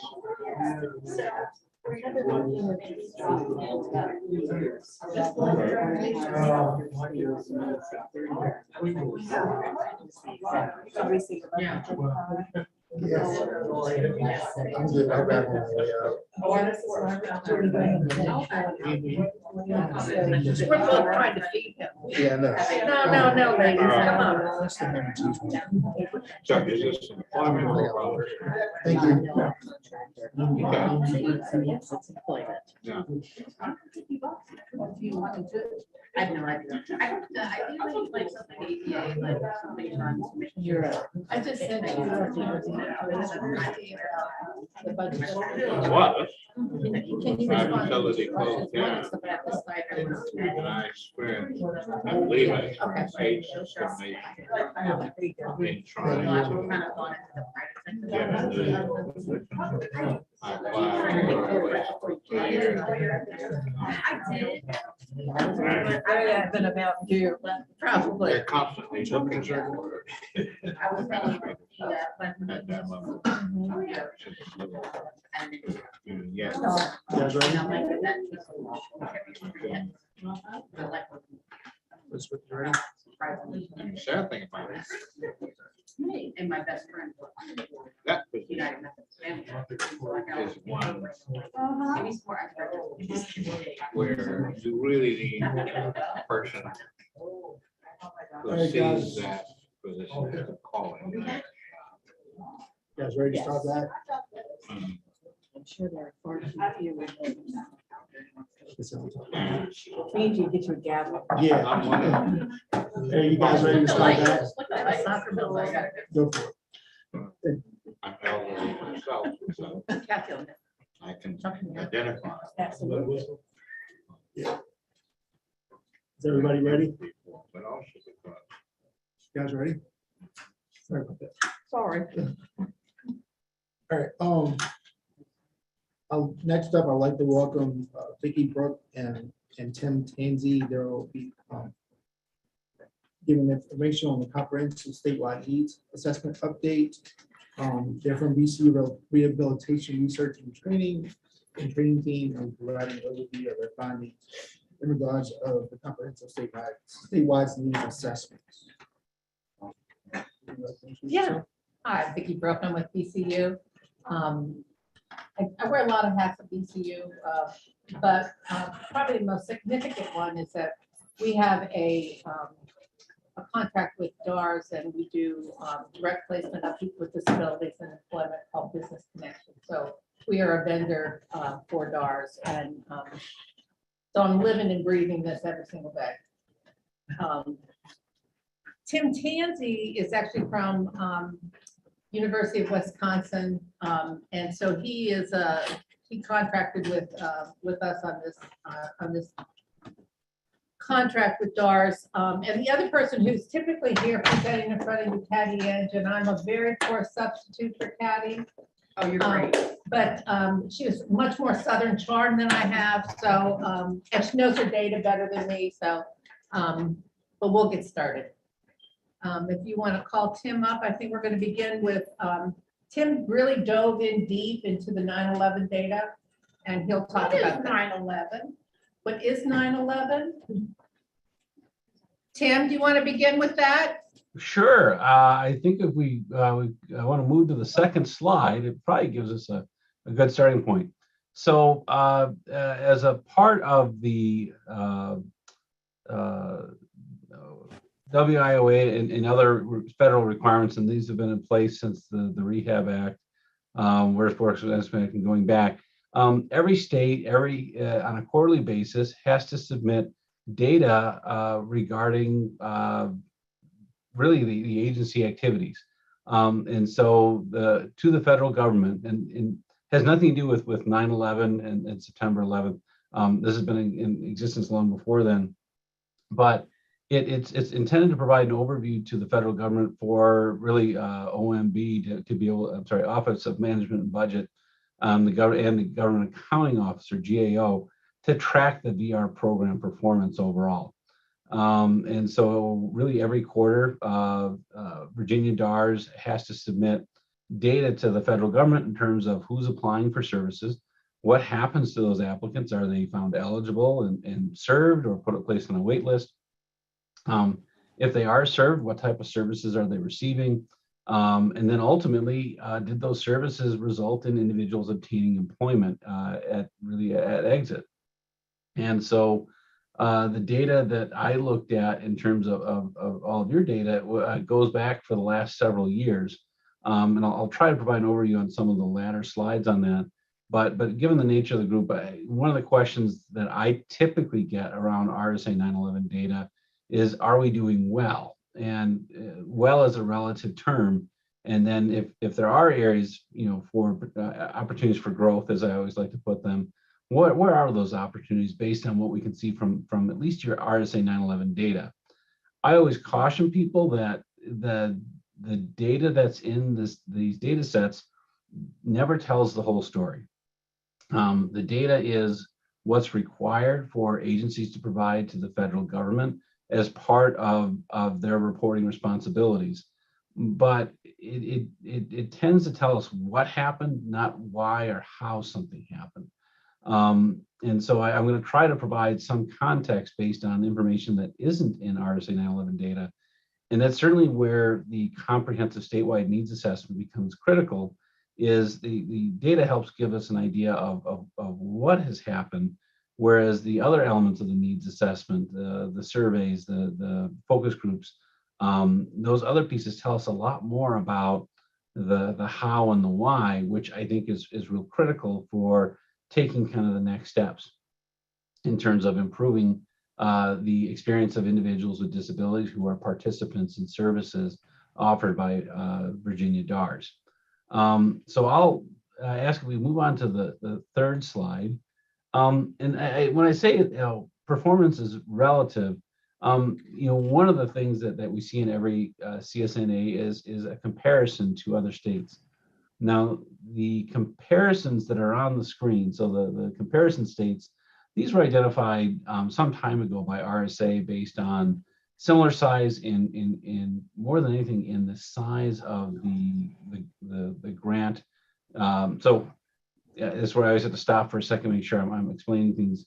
We all know that the census happens every 10 years. There's an apportionment based on, for different public services, based on overall population, as well as because these funds are based on a match.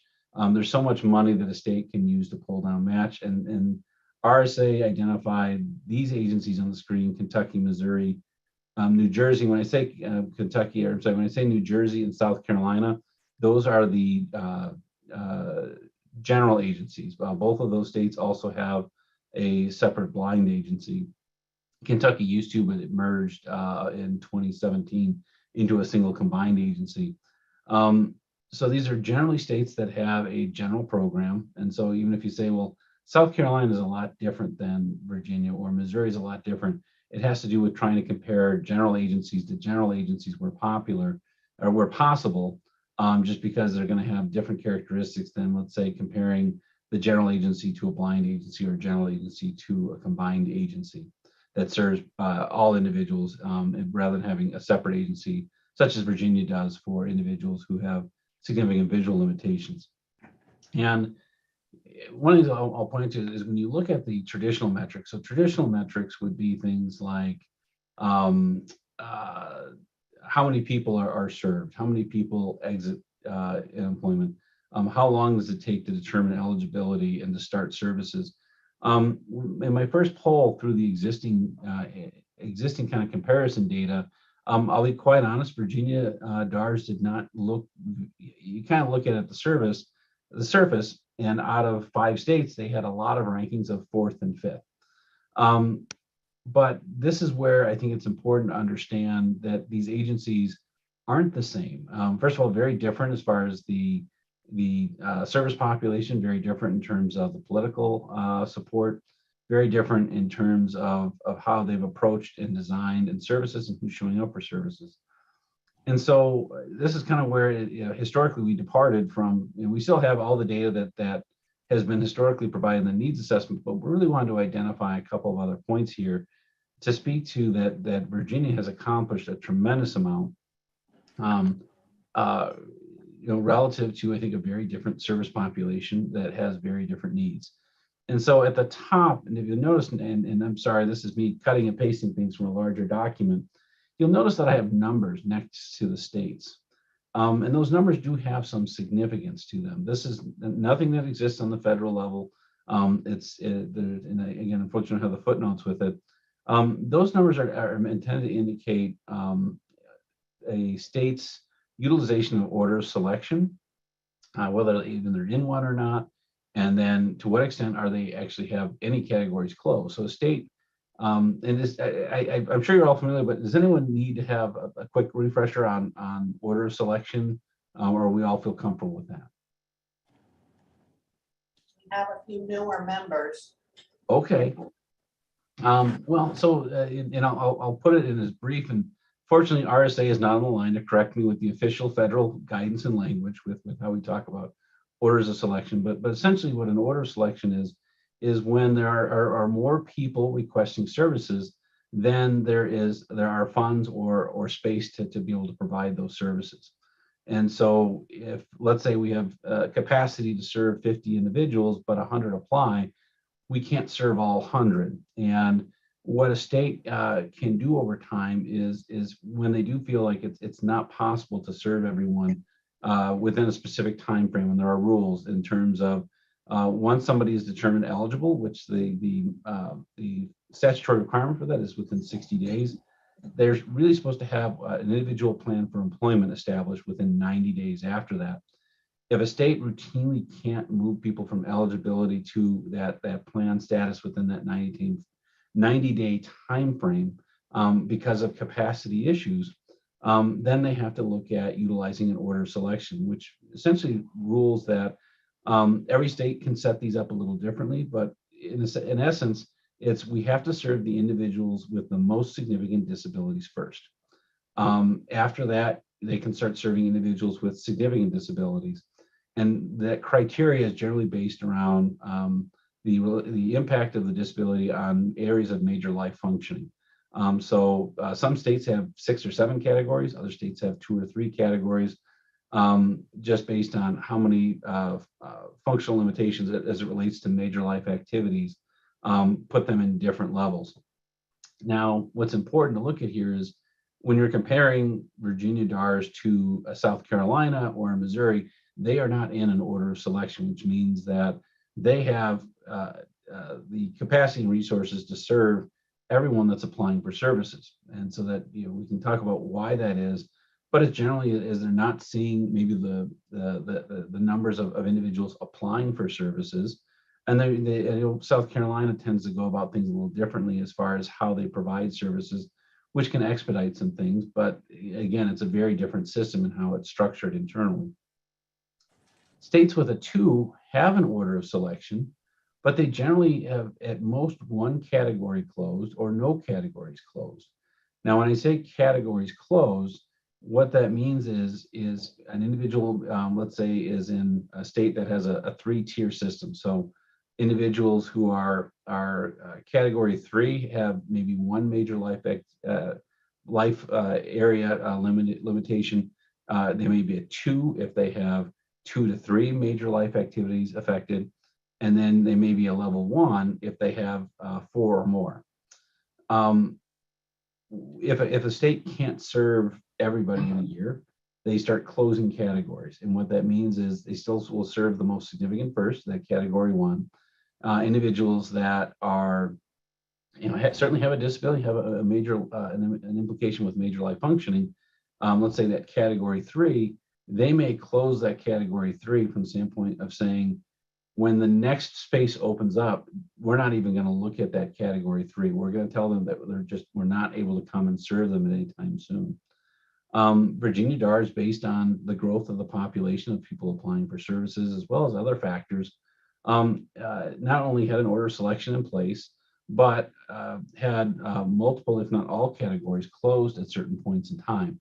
It certainly isn't the case today, but what that means is until for example, once you close all of your categories, until you move individuals, to leave the system, hopefully in employment, and a certain amount of space opens up, they're not moving anyone else into the system. And so that has some dramatic effects in terms of subsequent applications. It has effects on the both quantitative and qualitative data associated with the participants that are receiving services. They tend to have a much greater level of need, which is, again, the intent of the program is to support individuals with significant needs to obtain employment.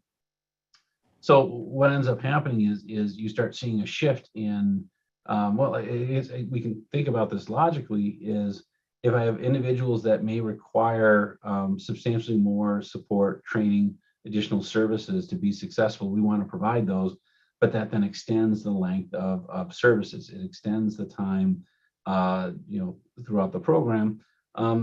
The other reality is there's a lot more investment that has to happen in terms of thinking about what are the supports that are going to maybe is needed for that person to be successful in the job.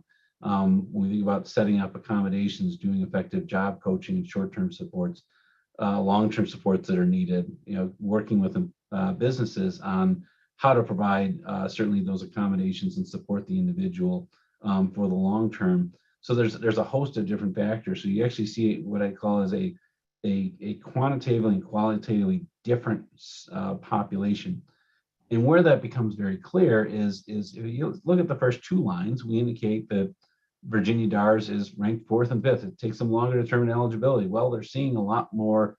They're having individuals come in, and what I think I would really compliment the agency on, they spent a lot of time working with their counselors on eligibility determination towards don't just accept somebody for services and say, let's move them in, really doing that exhaustive eligibility determination that helps them identify the range of maybe limitations in major life functioning, which then establishes them being individuals maybe being in that most severe category. The next thing you see under row 2 is the average time to start services for eligible individuals. Well, again, it's clearly that Virginia DARS is much longer than the comparison states. However, what you find is if someone is under an order of selection, categories are limited. Someone may be in an order of selection wait list for, let's say, 3 to 6 months, even within that most severe category. Well, that overall time adds on to the overall length. And so that's why you see this longer time to start services. It has nothing to do with the state not wanting to move people into service status as quickly as possible. It has everything to do with that a wait list exists, and that naturally is going to extend the time from when someone is found eligible to when services actually can begin. But it's those next 4 rows that I really want to draw attention to, and why Virginia, I think, is doing some very interesting work. Clearly, there are more individuals with most significant disabilities being served in Virginia than any other relative state, at least any other comparison state. But numbers, again, we have different sizes of agencies, different numbers of total numbers of people served. It's that percent of those served with most significant disabilities, I think, really draws the contrast that how we expend funds, what supports and services are needed are going to look very different in a state like Virginia relative to states such as Missouri and South Carolina, where within South Carolina, only 9% actually qualify as having most significant disabilities. Missouri, 50%. That's a very different service population and potential service needs. They also, on the flip side, because they're serving the most and they're really developing the skill set and support, they also have the highest number of individuals with most significant disabilities that are exiting in employment. So they're doing the work that ultimately results in individuals with disabilities and most significant disabilities obtaining employment at the end of services. Recognizing, though, that even that this population, individuals with most significant disabilities, because of the range of needs, there's a lot more things that we might not consider, and that maybe work doesn't work out and we have to go back, that they're not successful at this attempt. But so there is, even just seeing the overall numbers, recognizing that there's a much greater investment generally that has to happen for overall success. The other thing that last row I just draw attention to is so certainly we are all accustomed to talking about the pandemic, and I always like to talk about the pandemic. Anything that isn't going well, I point to the pandemic on. The pandemic has had a tremendous impact on applications for VR services, to the point where, again, these comparison states are doing relatively well. In my other roles in working with other states, I can tell you that some states are off 35 to 40%. What that means is if in 2019 they had 100 applicants, they're at 60 applicants today. Virginia and Doris has done a very good job continuing to try to maintain its outreach as much as possible, and that's resulted in one of the smaller decreases among active applicants. So they haven't lost those connections to the community. They haven't lost those connections to referral sources. They haven't lost the public awareness during the pandemic.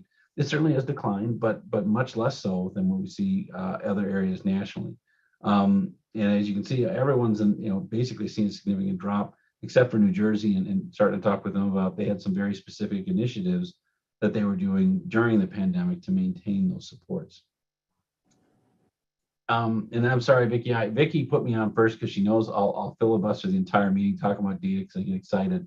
But other things I want to point out and what Virginia DARS has done on slide 4, Virginia DARS is recognized that, again, education is one of the best ways to mediate the functional impact of disability and increase opportunities. And they are at the top of this comparison list in terms of individuals with disabilities obtaining credentials.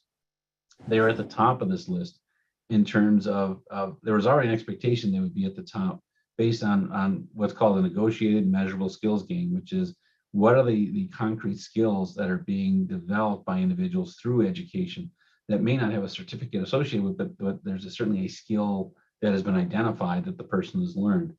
They were among the highest negotiated rate, which really speaks to the value of education among DARS, but certainly within the state. But when you look at their measurable skills gain rate achieved, almost 89% of all individuals coming through are demonstrating that we calculate under this number are demonstrating a measurable skills gain rate. So there's a heavy emphasis on individuals upgrading their training, upgrading their skills to increase their opportunities, both work-wise as well as looking at that long-term retention by coming in with a greater skill set than otherwise would be.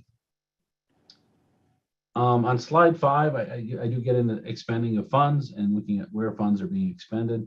And again, I think what's been wonderful about Virginia is that they really try to do a job balancing the funds that they're expending for career services as well as training services. So they're kind of middle of the pool, but again, they're having to look at what are the most efficient ways to use those funds that have the greatest impact and really try to work through that. What I always appreciate is that 100% of all participants have received career services. So spending the time talking with individuals about what types of careers might be options, really doing the work from a career development perspective to make sure that individuals are able to make an effective, informed choice around what are some career opportunities, and then providing supports related to working in that direction. And then, certainly where possible, providing additional training. But because of the nature of and I'm sorry, I'll stop for a second. And because of the nature of that, again, their overall cost, the amounts that they're spending per individual coming through is again right in the middle of that pack, but that's working most efficiently with the nature of the population and the supports that are available to maximize those efforts. I'll move on to slide 6, and I'm Vicki, and all of you, I apologize if I'm running long. If you want to break in, please stop. Tim. Yes. Everything I have to say, they have in their report, but go ahead. Yeah, this is interesting.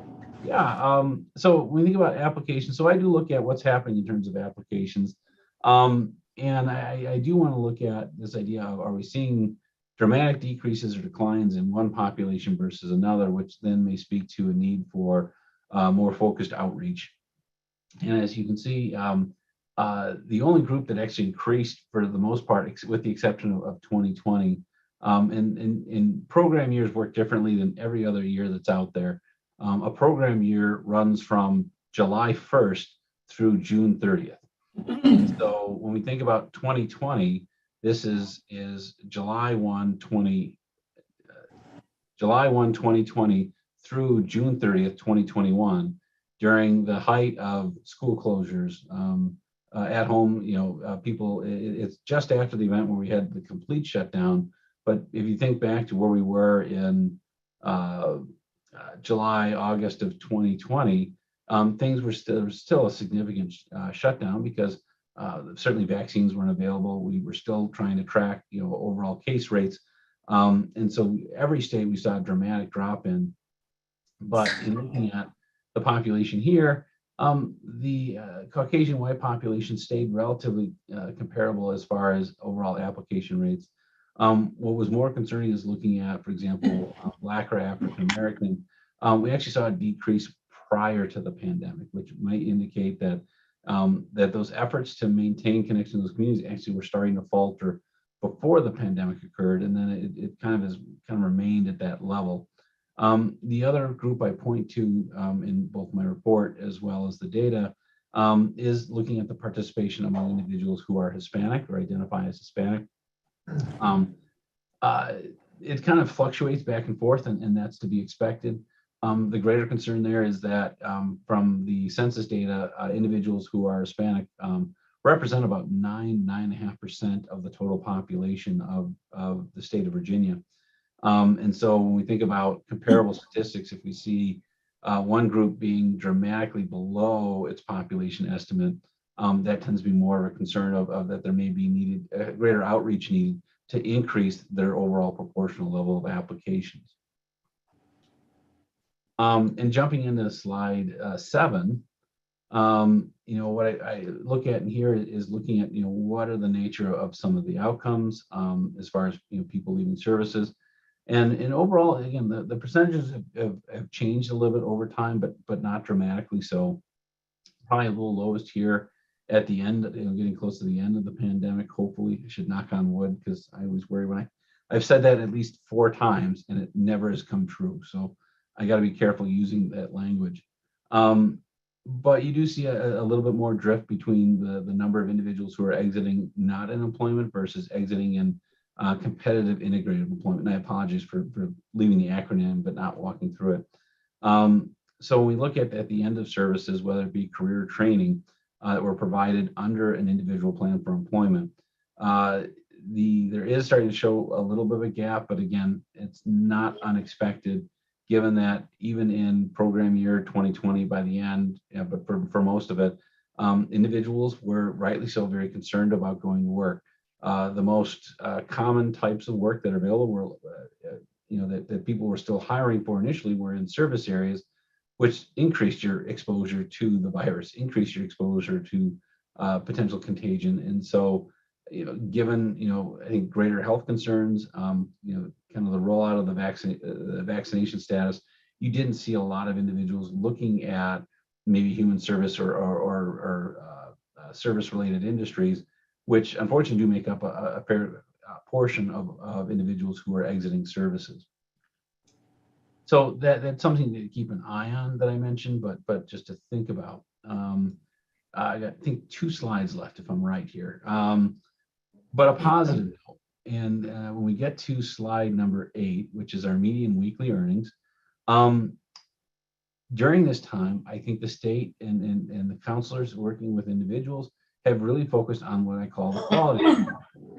And being the director for the National Center, Technical Assistance Center on Quality Employment, I really enjoy seeing median weekly earnings increase. It means that the quality of the work, as far as whether it be the salary, total number of hours, is certainly on an upward trajectory. And certainly recovered from what we saw in 2019, where it was actually basically about the same, but a little bit lower. An increase to 300 in 2020 is a significant gain, and really speaks to the state working on, and counselors working with participants to identify the highest quality jobs that are going to maximize their overall earning capacity. Now, that being said, so $300 a week rounds out to roughly $1,200 a month. The other reason why that's important is that tends to move people right at or slightly above the level for substantial gainful activity, in terms of individuals looking at utilizing Social Security, disability, Social Security disability insurance benefits. But again, it's still lower than living wage. But again, advances and continued direction in this area are certainly things that I think are very positive. And then lastly, on slide 9, so one of the things that Virginia asked for, which was different, and I appreciate the opportunity to look at this, is I did look at the different regions of the state and trying to get some idea of, where are we trending in a good direction? Maybe where are some regions that are struggling? Now, this isn't to say that there's an endemic problem in any region. The goal is to identify really, if there's a region that's starting to excel in some area, what are they doing, and can we replicate that across the rest of the state? And if the state is maybe moving in a different direction, what's happening there, and how do we correct that? So when we look at this data and look at this graph, in particular in 2019, for the most part, almost all of the regions of the state, and these are DARS-driven regions, we're doing better as far as increasing in the number of individuals who are exiting in employment after services. By the end of 2019, the pandemic hit, and certainly we saw a pretty dramatic impact on employment, participation, everything across the board, except for one region. And I don't know why this happened, but in the New River region, you actually see a steady increase throughout the entire period at issue. So from 2017 through 2019, a little dip in 2018, but generally have shown progressive increases in individuals exiting employment every year. And they don't differ in terms of significance of disability. They don't differ in terms of other factors, but within that region, they've been able to. So again, I'd have to go back and look at, one of the things I always look at is this more agricultural, and that maybe the agricultural market and those opportunities, people were still engaged in those because we still have to grow and process and move food supplies. But has certainly done better as far as withstanding the pandemic, but just in general done better overall. Whereas other regions, again, I think the region that's probably experienced the greatest difficulties would be the northern region, which again, to some extent makes sense relative to the changes in employment and changes associated particularly with the pandemic in the last 2 years, as we saw pretty dramatic impacts of changes in just businesses being open, reducing reducing staff across the board based on kind of a limited portfolio. And again, the idea would be to see if those change over time. So there is a larger report that my good colleague can walk through. Things that I recommended that Virginia DARS focus on in terms of kind of next steps or things that I think there are opportunities. I would say opportunities for growth. I do think that kind of re-engaging some of the marketing and informational pieces to reach out to Black and African American individuals, as well as Hispanic individuals, who I see as likely the largest underserved group of the population at this point in time, and try to increase applications and representation from them as part of services. We want to see this across. So the concern is always that we'll see an increase in one region, and the regions were relatively comparable in their percentages. It's a need I perceive throughout the state, and that one idea would be to focus and pilot some strategies in a region, but make sure that those regions, other regions of the state, really see some of those gains to increase, I think, the balance among proportionality with each state agency. One in general, and again, I don't have it so much in here, but I talk about it briefly. I think Virginia DARS has done an excellent job in working with particularly second education and vocational training, initial post-secondary education training programs, and have done so through the pandemic. I think it's critical that they maintain those pathways to education and really focus on, again, ongoing credential attainment and measurable skills gain. And I do think this is consistent with another initiative that I know Virginia DARS has underway and has had for some years, and that's focused around career pathways, doing work that actually increases not just the ability to get a position or a job, but to really think about work as a career portfolio and how do we leverage training, education, experience to higher levels or higher quality of employment. Again, I think and we think about those, regions that we see kind of variation in outcomes. I always look back to what are identifying what are some strategies that have been successful. It's not just enough to get people to apply for services, but we have to engage people. We have to make people feel that they're being supported, that they have a level of autonomy and support and competence in making decisions, and then the support to follow through on those various plans. So I think there's always a need to think about how do we engage people effectively to keep them as part of services and make sure that we've done what the supports are in place to increase the likelihood of exiting in employment. One thing I always come back to is always to talk with staff about the Workforce Investment Opportunities Act as far as the performance measures. Again, roughly 7-8 years ago, under WIOA, the metrics of success were revised for state vocational rehabilitation agencies. We went from what we call the successful closure, people exiting in employment after retaining that employment for 90 days. Much more of it now is focused on things like measurable skills gain, credential attainment, retention of work in the second and fourth quarter after exit, and recognizing the need to work effectively with employers are all critical performance measures. And to continue to think about when they're working with individuals on placement, it's not enough just to look at getting a job. Is this person going to be successful? And if we set up the structures in place for them to be successful in the long run, the second and fourth quarters.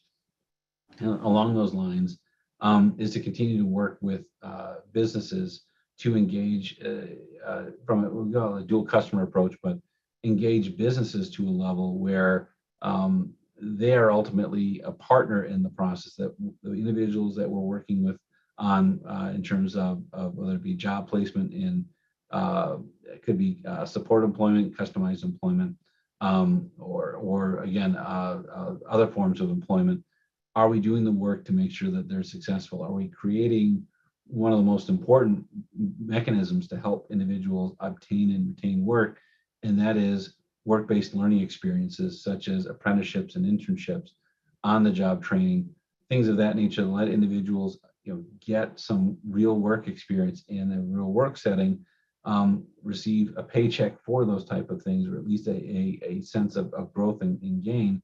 It also demystifies for employers hiring persons with disabilities, that individuals with disabilities are capable of the range of work that individuals without disabilities are. And as soon as we start working with employers to recognize the value added of hiring persons with disabilities, it's one of those that will certainly have an additional impact and benefit on the overall employment opportunities for persons and increase that employment rate over time. Now, if you're all still awake, I certainly can answer some questions, but I think I've taken more time than Vicki had planned for me. Good. Folks have any questions for Tim before we give him a work release? Tim, this is Kathy Mayfield, Doris Commissioner, and I really appreciate your in-depth review of each of those areas. RSA has done a good job in the last couple of years of meeting with us on a quarterly basis to review our performance metrics. And you looked at some areas today that we don't look at with them. And I think that some of the areas you highlighted give the SRC and the agency some new areas of focus that we haven't been focusing on. So that's helpful. Thank you. Thank you. Again, great work. And if we stick with somebody else's metrics all the time, sometimes we miss out on seeing the bigger picture. And I'm just very excited to see all the other things that are happening at the agency that I think really get lost if we don't spend the time on them. But great job, Kathy, and certainly wonderful job to your counselors. And again, there's always room for growth, but you've done a wonderful job relative, when we think about the nature of the agency and the people that you're serving. Thank you for that. We often grumble about the 5 state reviews and say, they're really not like us. And like South Carolina, for example, and I appreciate the fact that you were pointing out the most significant disability piece, because we do really focus on serving people with the most significant disabilities. And so when we get compared to states that don't, it's nice for it to be out in public so that we don't have to grumble out loud.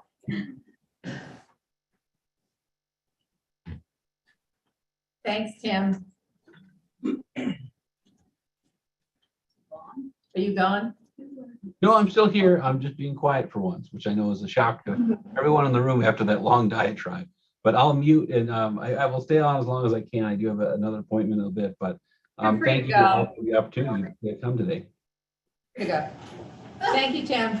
Thank you very much.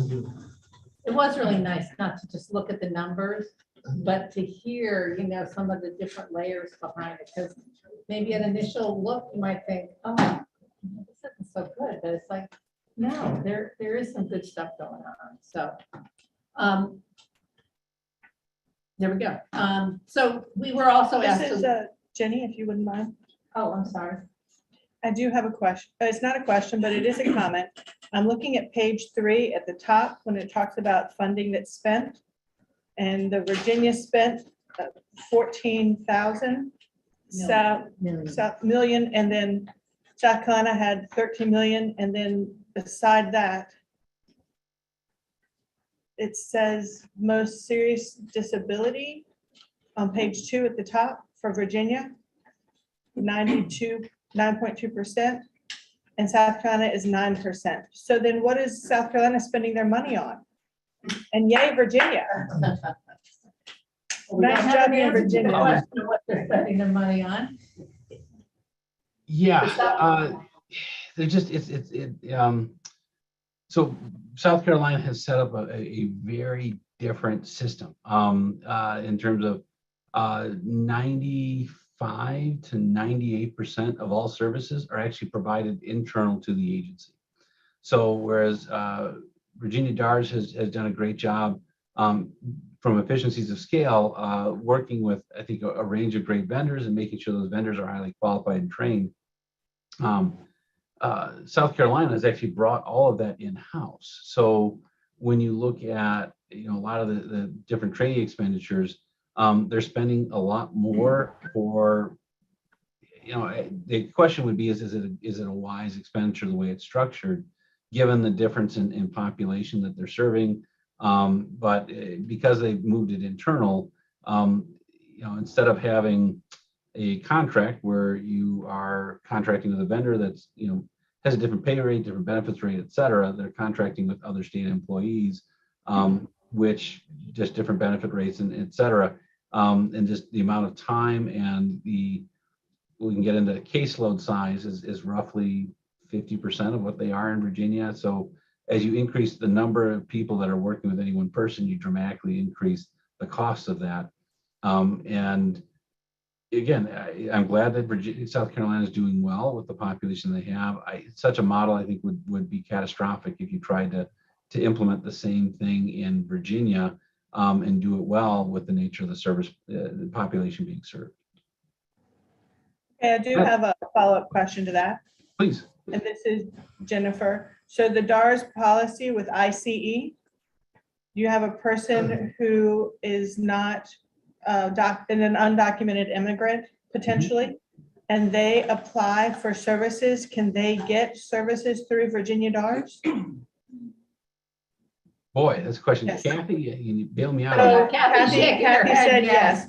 Is there any so. way to report that? Is that represented in the data?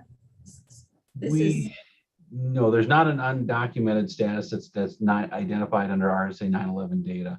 The closest, please. Right, and is there an obligation for the counselor to report that this person is undocumented? Again, that would be a Virginia specific rule. I would suspect not, but I don't know for sure. Kathy? This is Catherine Right here. This is Jenny, sorry, continuing. That needs to be spread within those communities, because there could be individuals who need support services who believe that they're going to be reported, and so they're not reaching out. So that might be something to definitely target towards those communities to increase referrals.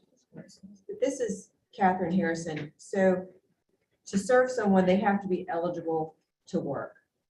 So if someone does not have Yeah, so they need a green the card. proper documentation, so we can, serve someone who is not a citizen, but they have to be eligible to work. Except for pre-X.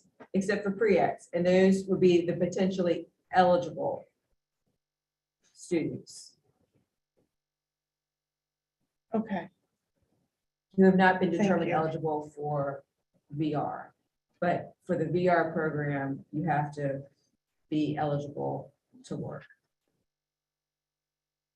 It okay, gets all right, thank complicated. you. But that might help the marketing in certain areas. I think it's a good point. It is. We should have more conversation about that. In our agency, this is Joe. When we get referrals like that, we do refer to other agencies for that. For services other than employment. Yes. Like wrap To around. get that going. Watch the documentation if they need door services. they need. At least with the Disability Law Center of Virginia. Well, that's. We good? Okay, so the other thing we were asked to do is look at the unemployment rate. In Virginia was, at that time, was 3.2%, with the national unemployment rate being 3.6. Some of the cities who had higher unemployment rates were, well, the highest was Petersburg with 9% unemployment rate. Those counties with lower unemployment rates, King and Queen at 2, Southwest 1.7, compared to, again, the national average of 3.9. And, I should say they could be looking for work. They don't necessarily have to be employed. You probably know that. The next slide looks at the employment in Virginia regarding disability statistics. So this looks at 40.1% employment rate among people with disabilities. That's compared to the national percentage, which is 79.2, almost 79. So that's a gap of 39.1%. So Virginia kind of ranked right in the middle there, 25 out of 50 states. And so I noted that, Fred Ford. Given the other statistics you've shown, which shows a pretty good ranking, especially the 5 state ranking, why is Virginia 25th out of 50?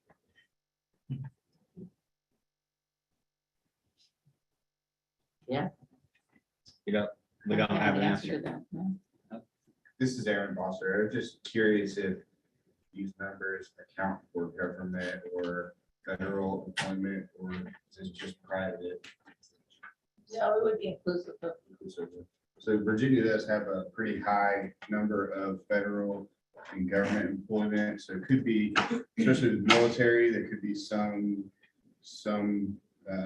flex with that might be impacting that number. That's what we typically find market size, that it's really hard to put a number on the impact of a military or their industry or employer that impacts these numbers sometimes. And when we saw that in Northern Virginia, where, yeah, that Tim had reported on. That makes sense.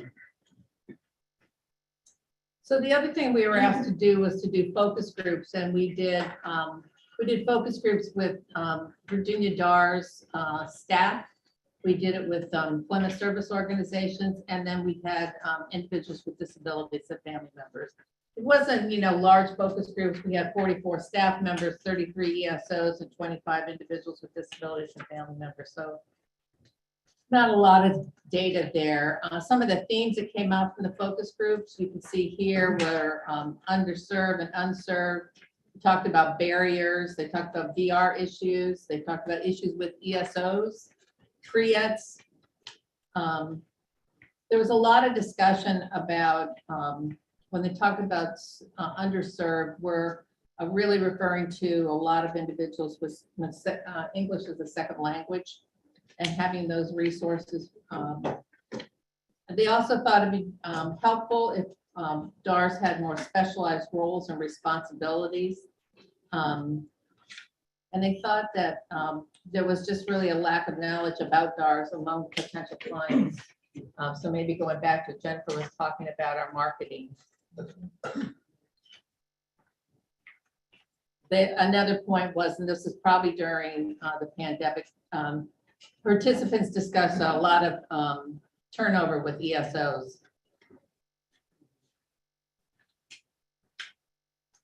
When we looked at the themes from the ESOs, we saw some carryover from DARS counselors. In particular, they thought there were some issues related to rural residents, students, youth, individuals with cultural, linguistic, diverse individuals. So again, feeling that we're not providing a high enough quality service to them. However, ESO's participants also indicated that individuals with ID, TBI, and veterans were also among the underserved that they would hope we get more attention to. They also thought they needed to do a better job of cultivating strong relationships with DARS as an ESO vendor. So in addition to the focus groups, we also did an online needs assessment. So we had 125, which we thought was really good, 125 DARS staff members participate. We had 33 participants from ESOs, and then we had 94 educators. So we're kind of happy about that. Thought that would kind of give good representation with the data. Largely from the staff was VR counselors. And you can see on the next slide that the disability, the majority thought the clients that they were serving were individuals with IDDD. Psychosocial was next, cognitive, and then other mental impairments.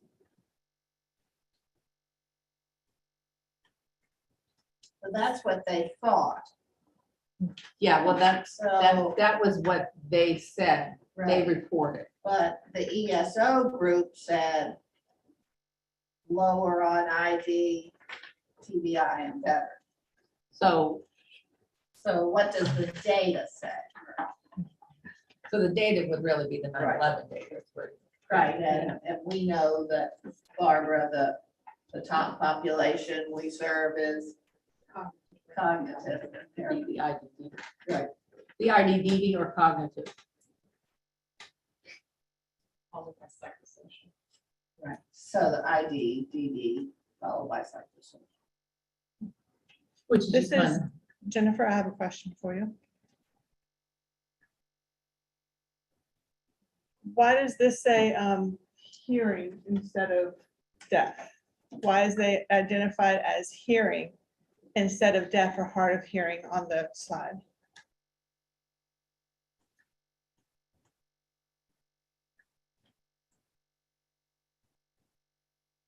Terminology. Yeah, because on the next one, we Yeah, have. that one would be, I would change that because in 2021, Virginia had a statewide legislative pass that it's now deaf, hard of hearing, or people with hearing loss.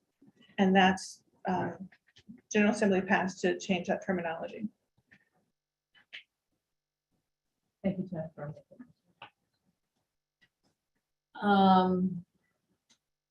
Which population, I guess on the next slide. And, it's the same as visual impaired and blind and vision impaired, that has changed.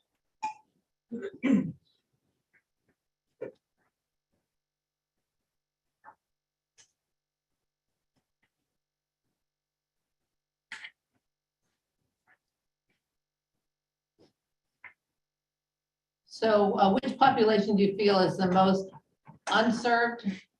Again, it was felt that 35% was DARS, with DARS staff with veterans, individuals with significant disabilities, and then individuals with criminal backgrounds.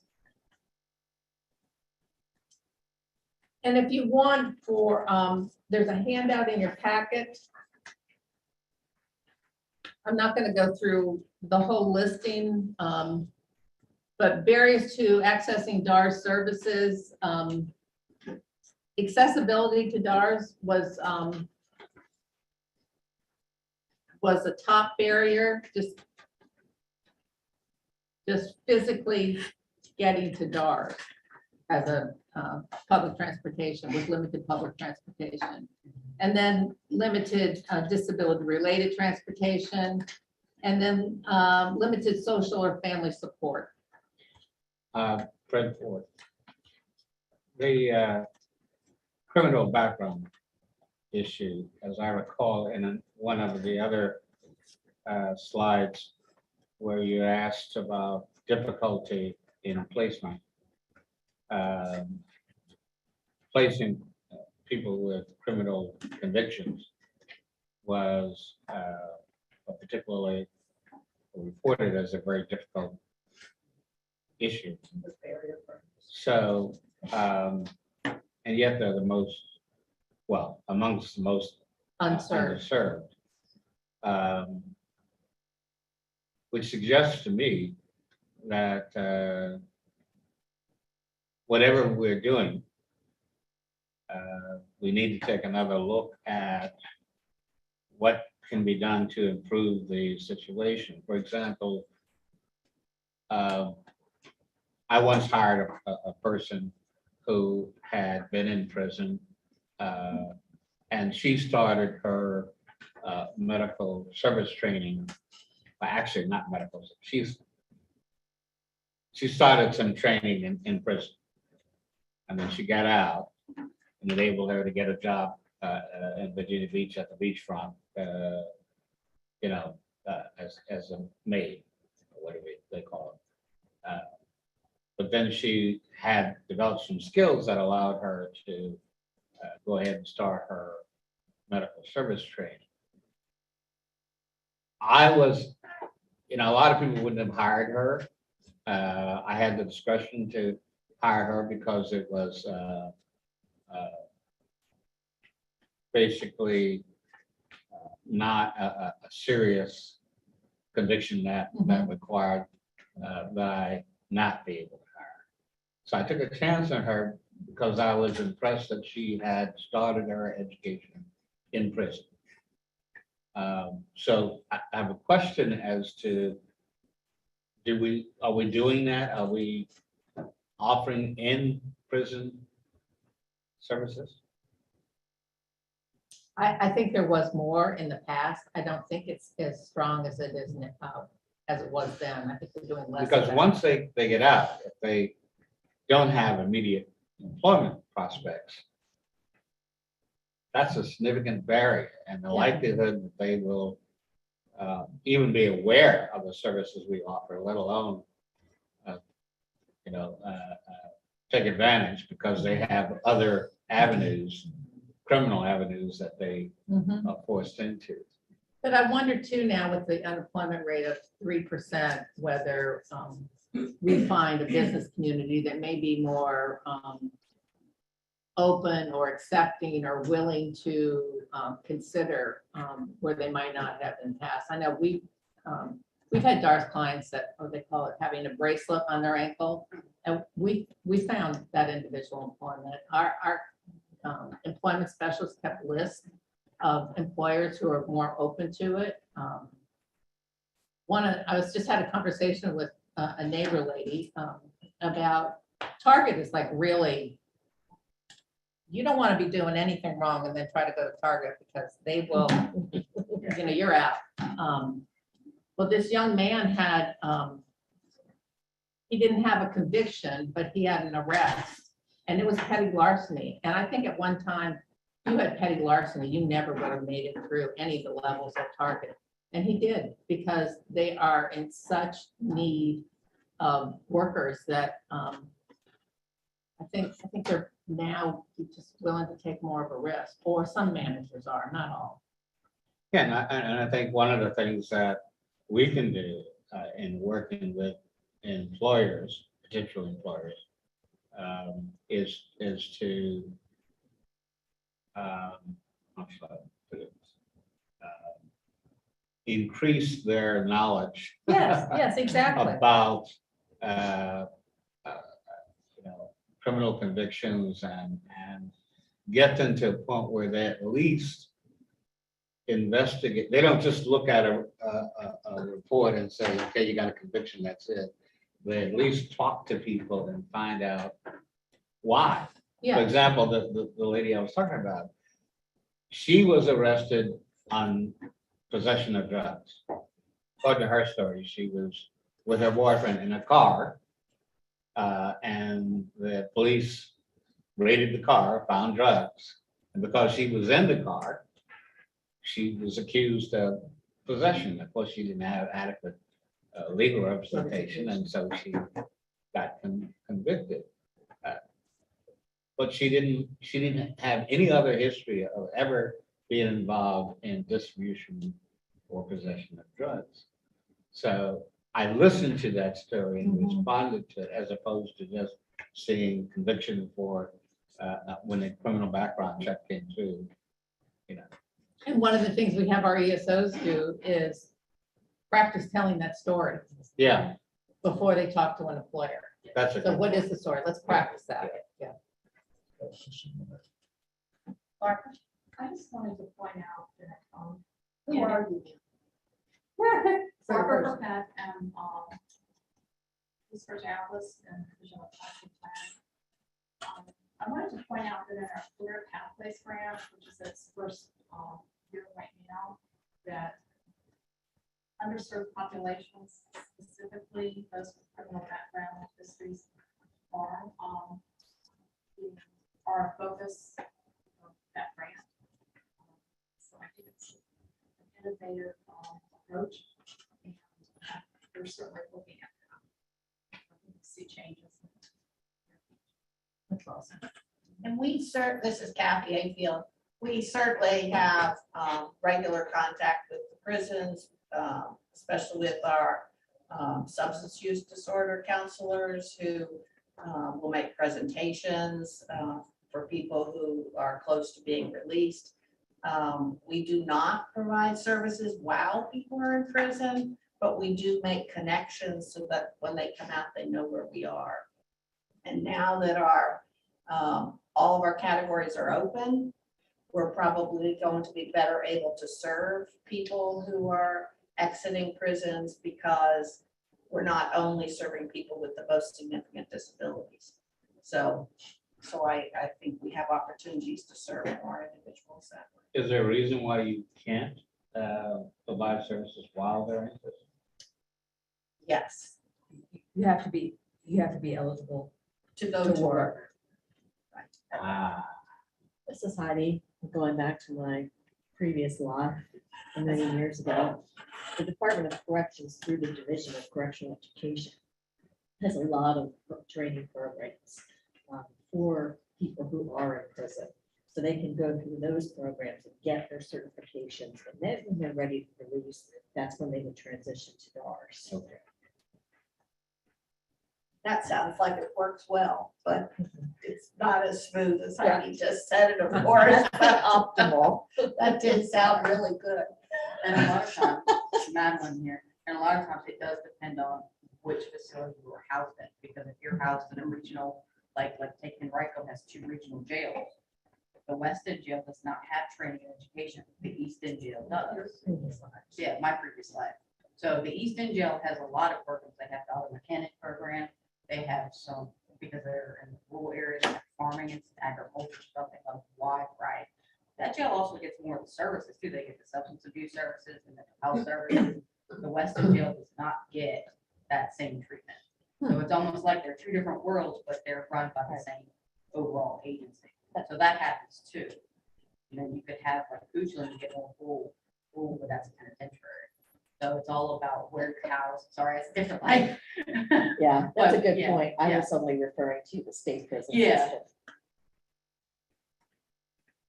I can see we've gone over our time. Everything I have to say is in your report. Here it is. I just really appreciate us having the opportunity of having this contract happy. So thank you for trusting us to do this report. And there's lots of very good information here that we will take time to talk more about internally as well as with the stress. So thank you very much. Thank you very much. Yes, thank you.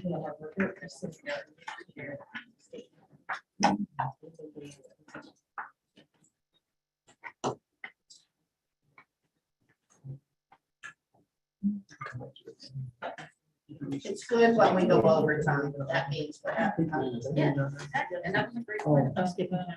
You want me not to? I would love to get into it. If they had any questions. That helps. Because we're focusing on prior to. I noticed there was another position that showed one of the key staff in the report was training on people with convictions. Yep. Does anyone have any more questions? Because this report was actually sent out before Vicki was able to provide all the information from what you heard today. Are there any more questions? No. I tried to get away and he said, I do have another question, I'm sorry, Fred Ford. At the last meeting, the March meeting, as reported in the minutes, when you guys did a brief overview of this study. I raised a question about there were a number of areas cited for improvement and what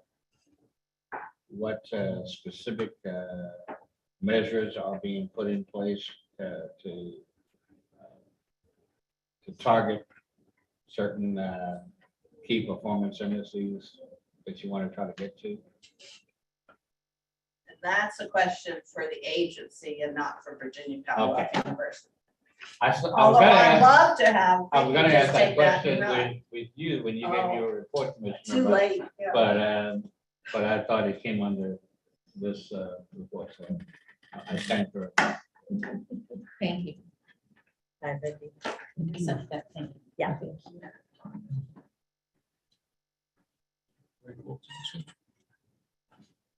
All right, up next on our agenda, we will have Ms. Mabel Fleming come up with our consumer satisfaction survey.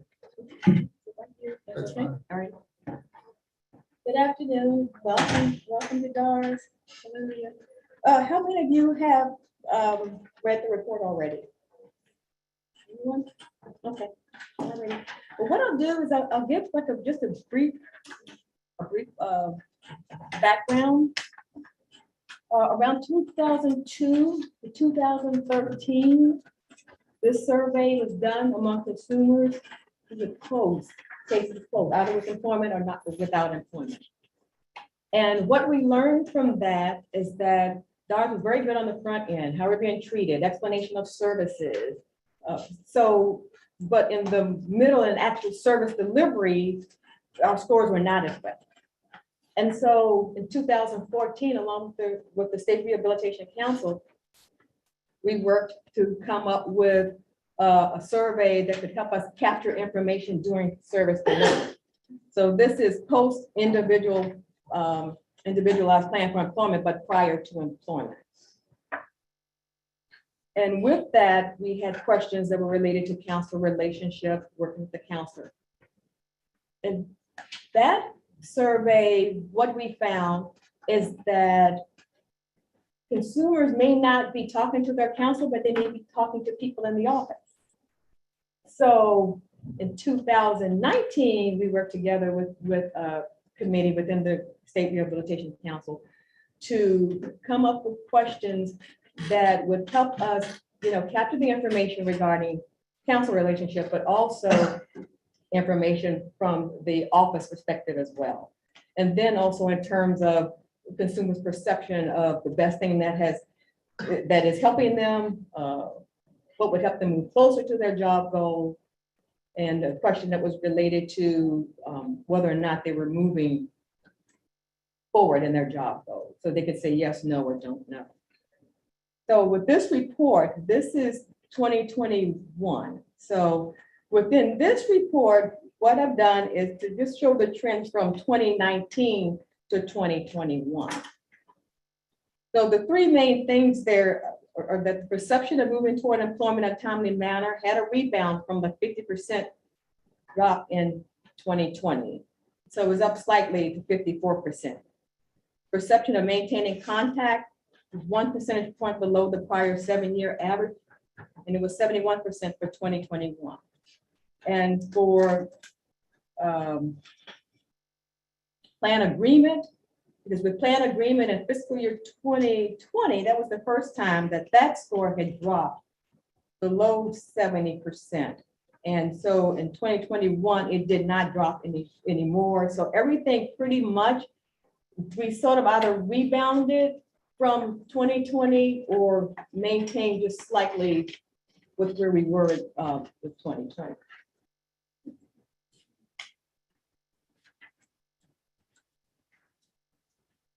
Any questions regarding that? Yes, this is Heidi. Do you have targets at all? Targets in terms of like people who feel like they're moving to their goal? Or you're just, so in other words, do you set targets that we would like 85% of people to? No, we do not set targets. Okay. And one thing too to keep in mind, because we're talking about service delivery. So these people are actually moving through the process. It's not like they've come out of it and now they can look back and say. So what happens is that, so we look at this, and you say 69%, that doesn't look that good.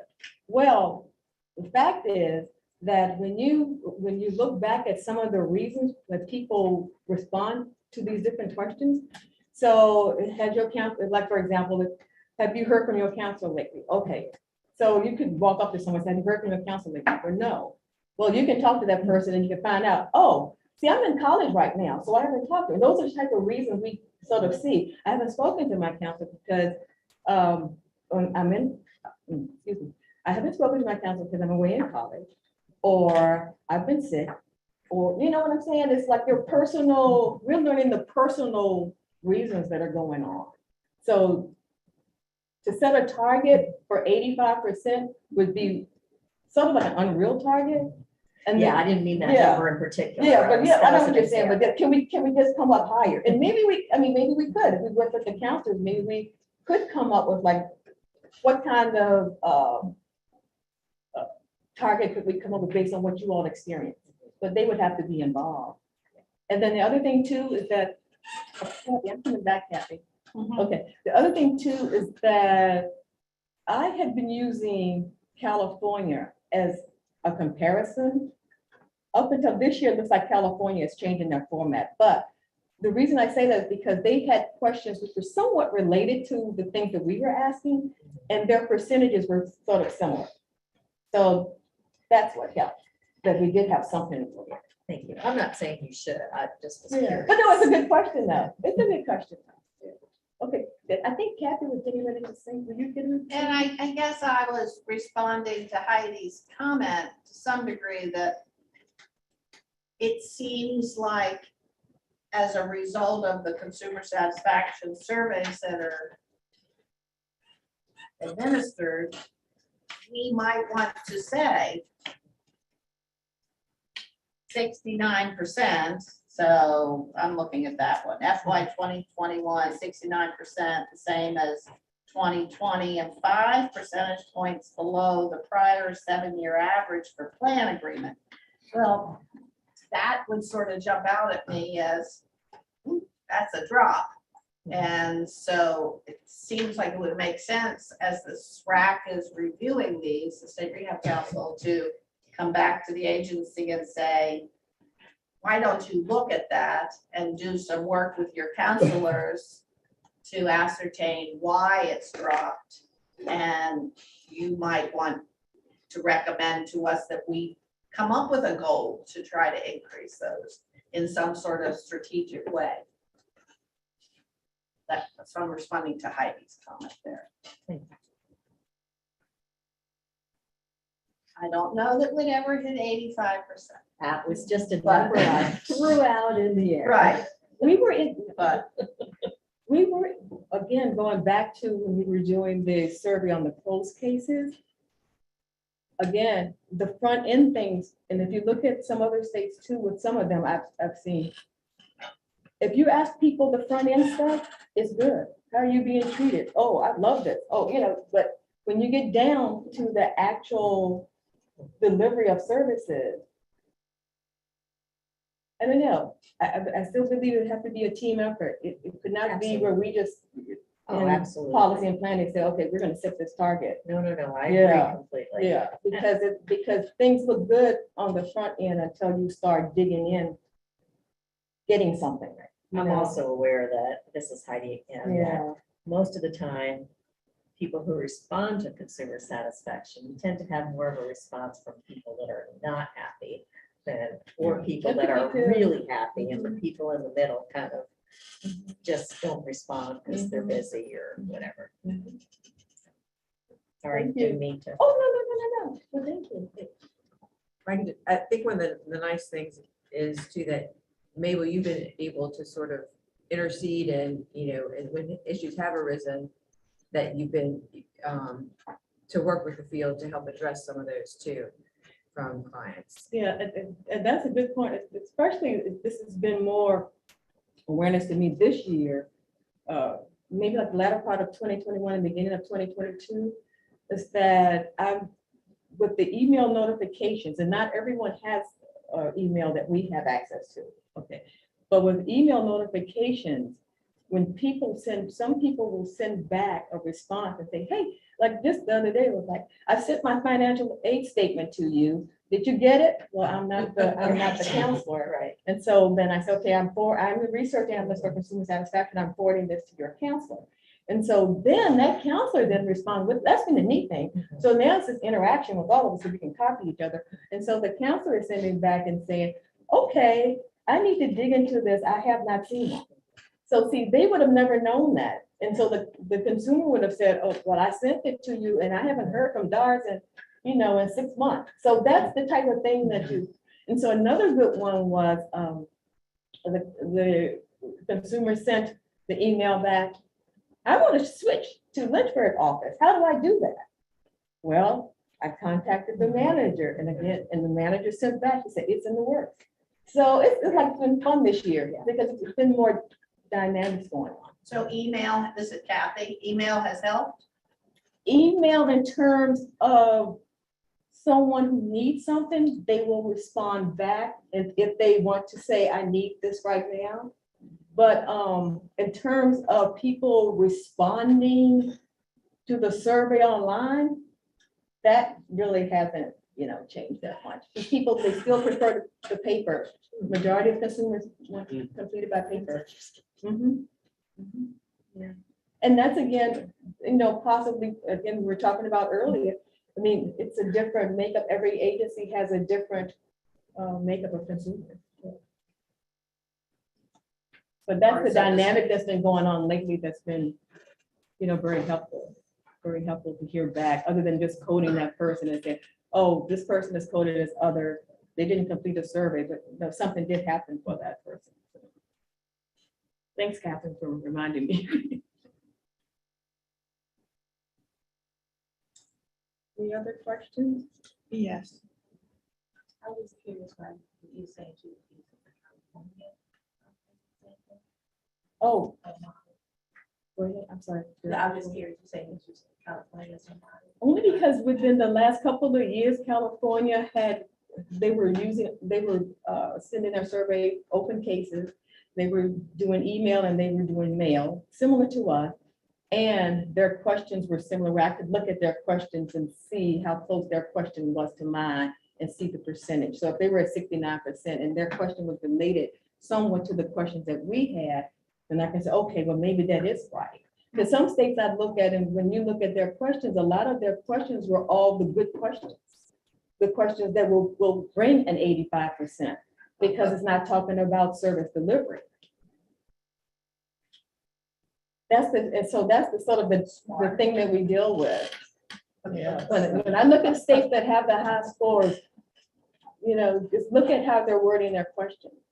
Is it about service delivery or is it about something else that is easy to say, you know, oh yes, or, you know, very satisfied, or, you know.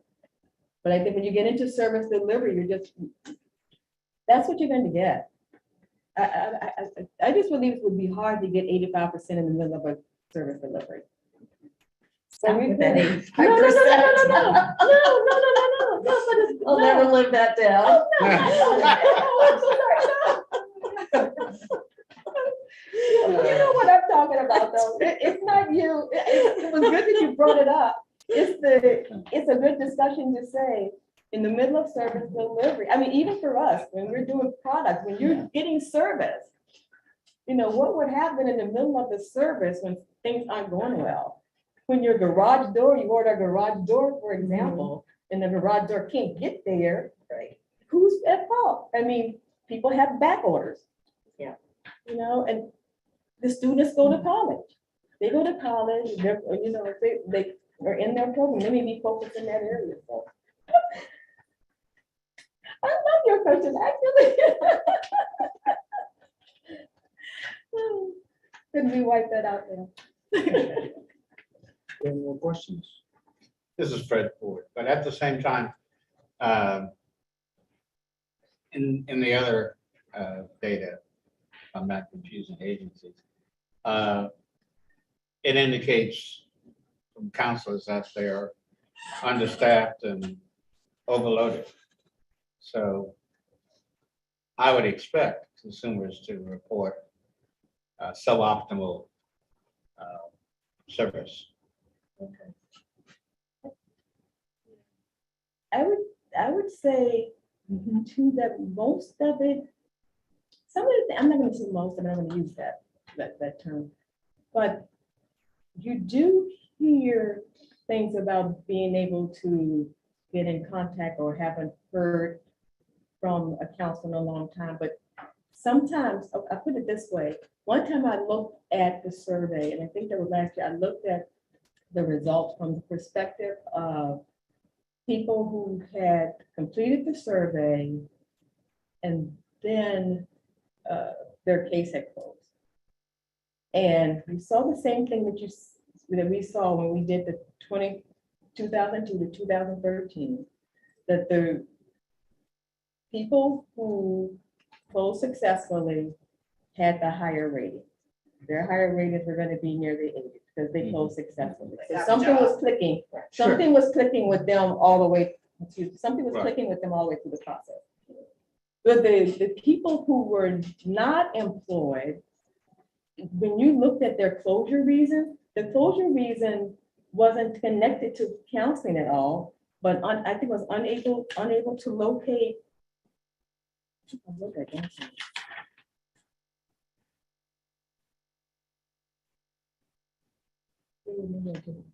Yeah, but I think it was the unable to locate, no longer needing services, and there was one other for the people who had closed without employment. So there was nothing from that reasons that were connected to the counselor. It was the counselor not being able to locate.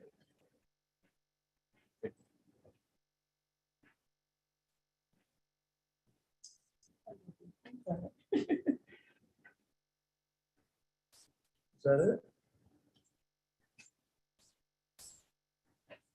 All right. Thank you, Mrs. One Ford. more. I know from a CAP perspective,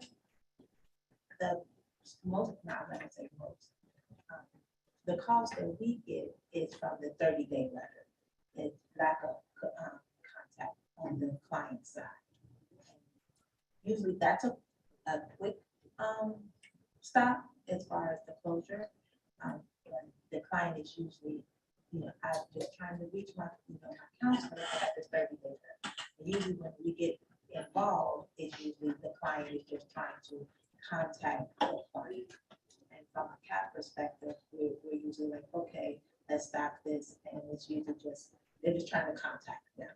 But the client usually doesn't like that letter because, like, you know, I'm here, I'm trying to, you know, I'm here, I haven't heard something. You know, but it's usually a lack of communication. But that 30-day letter is just a scare, they feel like it's a scare tactic. On the side of the counselor. You're talking about a 30-day, The 30 your 30 case day, is I've been gonna trying be to- closed in 30. Yes, I'm just trying to contact you. And we usually just kind of try to, you know, just let the client know your case more than likely is with your counselor just have been trying to contact you. But just the client just, you know, I still need service, I still need some, you contacted us in enough time. You know, we're just gonna, you know, just stop it. But that letter is just, they just don't let that happen. They usually we can stop it. Scary things. Another thing too, just again, you know, when you're doing those things, when you're doing this survey, doing service delivery, all those little things, like what you're mentioning, all those little things come in to play because it's like the survey is out there during that time when different things are occurring and things may be changing, but they just got the survey at this point right before things change. And one consumer called me once and she wanted to, she was concerned. She was concerned because she had written a bad survey because she hadn't gotten any contact with anyone or any sense of whatever going on. And then she was concerned because now someone had contacted her. And so now she was going to be meeting with them. You know, so it's really, I learned from it, from the different things that occurred, that it really is what's happening at that time that they do that survey. That's why I really don't believe that, you know, that it's counselor related as much as it is just timing. It's real time. What is happening right at this moment? What is happening to us right at this moment? If someone asks us about our life, right at this moment, you know, and it would probably be different tomorrow. You know, so and that's what we deal with. I think that really is the key. That's what we deal with. It's what's happening at that moment. Thanks, Mrs. Woman. All right, next up, we got Elizabeth Taco with the hearing officer contract. Hi, everyone, Elizabeth again. I'm as well as staffing the SRC, I'm also the VR appeals coordinator. So just a quick overview for those who know and a little bit for the new people. We're required by federal law to have a appeal process in place for people who want to appeal any kind of decision that is made with their case. As part of that, we are required to keep hearing officers on contract so that when an appeal comes in, we have someone who's able to do that hearing and make a decision. So right now, where we stand, we have 3 hearing officers on contract. We would like to have set up some new contracts beginning this year. As you heard from Kathy earlier, we've had some issues with procurement. Now that we've got some more people on board, they're sort of ramping up services for us. So I've been in contact with them to get the new it's invitation for bid out. We did this a couple years ago where we had set up a subcommittee. We reviewed the contract, we brought it back to you, and you voted on it. So I still have the names for those people who are going to serve on that subcommittee this year. I don't know yet when that contract is going to go out. So I'll let you know. Hopefully I'll have a better idea when we meet again in August. So for the hearing officer contracts that we have right now, one of them is at the end of his contract period. So we're working with procurement to get some sort of extension to keep him on, whether that's 6 months or 12 months. We're still waiting to hear what we're able to do. You know, the longer the better so that we're covered. We have 2 other hearing officers. One, we're going to do a standard contract renewal. All of our contracts are set up for 1 year with possible renewals. So he's just in the middle of his cycle. The other one we'll discuss in more detail at the August meeting. But it looks like we're moving towards a non-renewal with that officer, and we'll let you know more about that at that meeting so that you guys can make a better decision on that. Again, that's your decision. You you vote on it, you tell us what to do. We also present the same information to the SRC at DBVI, and they make the same decision. So that's where we stand right now. And if anybody has any questions, I will answer them for you.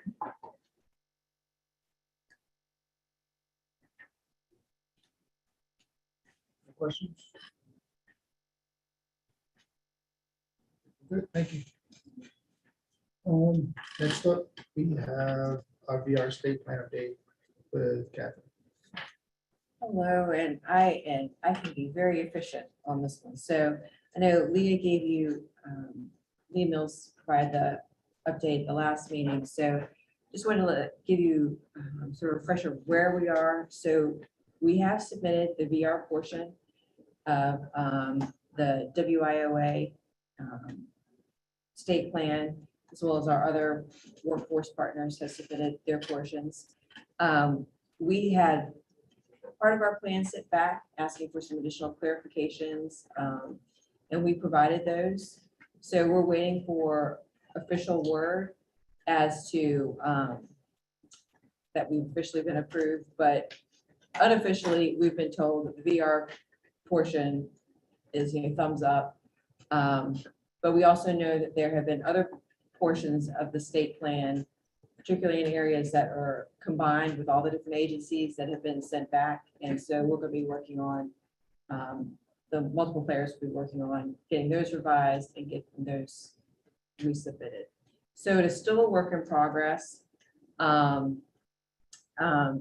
we're getting closer and closer. So I think it's funny because it's supposed to be, this was supposed to have been the, just tweak things a little bit here, but it sure didn't feel like it. But I'm sure in 2 more years when we rewrite it, I'll realize it was just a few tweaks. So we also worked with RSA to establish our negotiated measures as well. So before we had only had that in measurable skill gains, which Dr. Tansey talked about a little bit, but now we have in multiple areas in all 5 of the WIOA measures. So that would be, we get measured on employment, 2nd quarter after exit, employment the 4th quarter after exit, the median earnings, the 2nd quarter after exit, credential attainment rate, the measurable skills gains, which also beats that credential attainment rate. So, to share those, or Say that again? are we good to share those, you think? Or, Sure. yeah. So this was a process with RSA, and they are really looking to, I think, stretch states. They're not looking to, sort of keep people as they are. They're really hoping to move the bar. And I think we had a lot of good conversations with RSA, to be honest, about what they were looking for, what they thought we could do. And I think in a lot of ways it was good for us too, just to see possibilities. So to give you a little bit of flavor, so for program year 22 for employment after 2nd quarter, the expected negotiated the negotiated level is 52% employment 2nd quarter after exit, for 53% in the next program year 2023. For employment 4th quarter after exit, it's 50% in program year 2022 and 52% in the next program year. Median earnings, the 2nd quarter after exit, will be $3,600 a month for program year 2022, and then increasing that by $200 to $3,800 for the next program year. Credential attainment rate would be 43.5% for program year 2022 and 45% for 23. And then the measurable skill gains, which we all kind of, I think we're pretty proud of where we are with that one. But 89% for the next for program year 22 and 89.1% for 23, because we are already pretty high in that. So, I think, RSA is wanting folks to stretch and reach, and I think we're wanting to stretch and reach too, so. So weren't we like number 2 in the country or something with I measurable think we were skill one, games? number one. Number 1. Number And one. so we said, well, it seems like we're being punished because we're doing so well. And so they said, well, yeah, maybe, but we're not going to say it's okay for you to drop down or to stay the same. We want you to keep stretching. We said, okay. But it did concern us that we're going to be able to maintain that. And that was 3,600 per quarter. Oh, okay. Per quarter, right? Median earnings. Median earnings. Per quarter, not per month. Right, not per month. Yeah, Catherine, what was the one after median earnings? credential attainment, which the measurable skill gains helps to feed into that. You know, And Mr. Ford, back to the question about performance. We would be happy, wouldn't we, Deputy Commissioner, to provide this information to the State Rehab Council at a quarterly meeting of where we are in achieving, because Barbara Burkett provides that to us on a regular basis. So we should be reporting to you on our WIOA measures and where we are in meeting them. She's raising her hand. I know. I would have done that today, but we had our other directors present to you today, but I do have for you now to make this comment based on what Catherine just said. I'm proud to say that we are above the negotiated rate of 2022 for our second and fourth quarter exit. We're above our mean earnings for this year. We are right where we need to be in measured skill gains, because most of our measured skill gains come right now in June, people graduate. So we're believing that we'll still be at 89%, not there today, because we get most of our measured skill gains in the fourth quarter, and then this month. The one we are concerned about is the credential attainment. You know, not where they asked us to be, we're at 38%, we can be at 43%. So we are having training. We heard Julie talk about different things we're doing. We are having training to help people understand. If it's not entered at a certain time in the system, you're not getting that potential attainment. And so we have to do more training up to understand, you really got to enter at a certain time. You're not used to that. It's a different whole entering process in that data you're talking about. But has she helped the council, they have other staff, support staff help them, somebody else has entered that data, if we get it to them in time for the credential attainment. So we might be meeting it, we're just We may not be recording entering it. But if the data doesn't exist, it It doesn't doesn't. happen. But we are doing well. So I'm going to tell you all that at the end of the 2 presentations. And I'll make sure that is something to talk about. We heard. At the last meeting. Thank you. Yes, sir. Unless anybody has any questions. Any questions? All right, so all we have left now is member reports. We'll start with Heidi. We have about 10 to 15 minutes to go through everybody. Okay, message taken.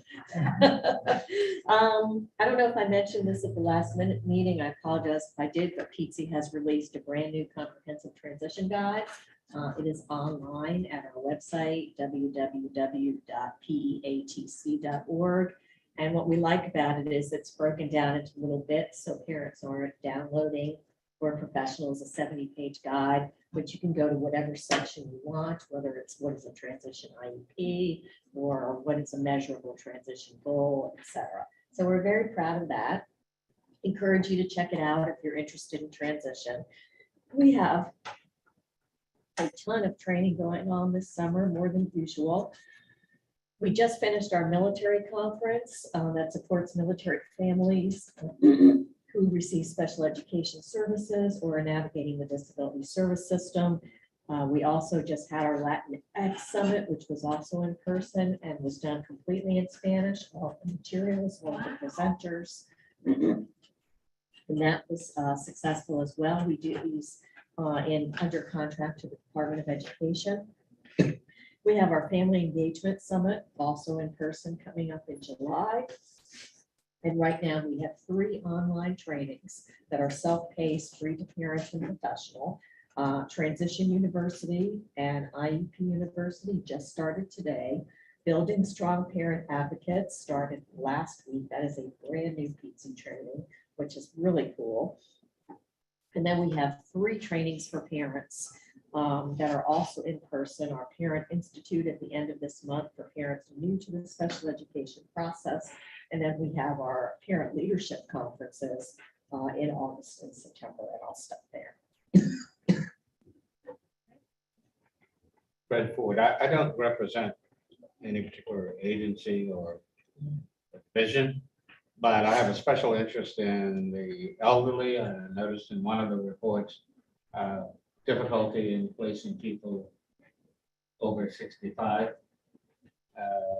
And since I'm over 65 and have experience what I believe is age discrimination, I'm sensitive to that, and I would hope that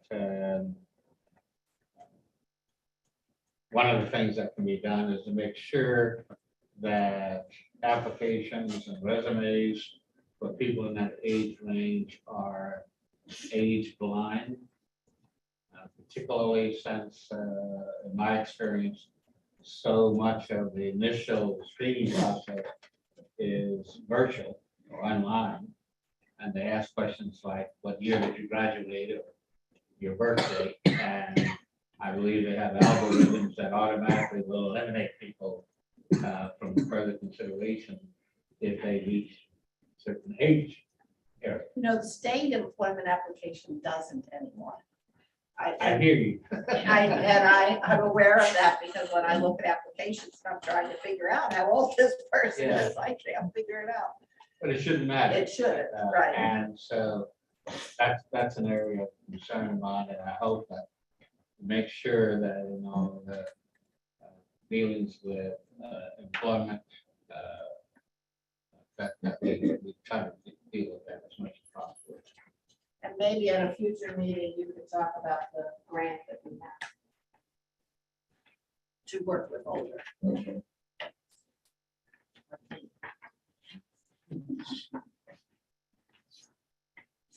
Madeline Nutley. I'm a one-woman show. I've just been doing some advocacy stuff for ADA inclusion, making sure colleges and small employment places are, doing what is reasonably necessary. You'd be surprised how much stuff slips through the cracks. They deem it unnecessary. I'm like, getting somebody a chair with a higher back is simple. Versus this little chair. I mean, it's simple thing. One of the things I really got into lately was a discussion with the manager about stop thinking big tech, stop thinking in houses, go low tech. Low tech wins a lot of times, and it's cheap. And if you don't have a Doris connection that can help fund things or some other way to fund things, think low. A lot of times low tech. I think one of the things that gets brought up a lot is educating people, and we talked about it today, like educating our community partners, getting out there, just telling people what they don't know. And DARS is one of those agencies, you mentioned it, people look at you like you have 4 heads. So I think we can all get out there in our normal days and, just, hey, about DARS, check them out. If you see somebody in need or something like that. I'm hoping to go with the deaf services to their Woodrow Wilson Creates kind of a camp they do the first week of July. I'm kind of on a wait list to see if I can tag along and volunteer, because I did it last year. It's so much fun with the kids. And I'm hoping I can go this year. So hopefully that'll be my August report to let you know that I went and had a lot of fun with the kids. That's all I got.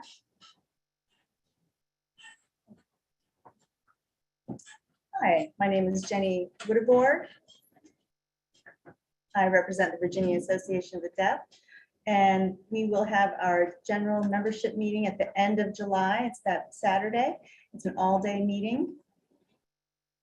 BAD is very happy to announce that Lead K was signed into law April 8th. And so that means yes. Small steps, but yes.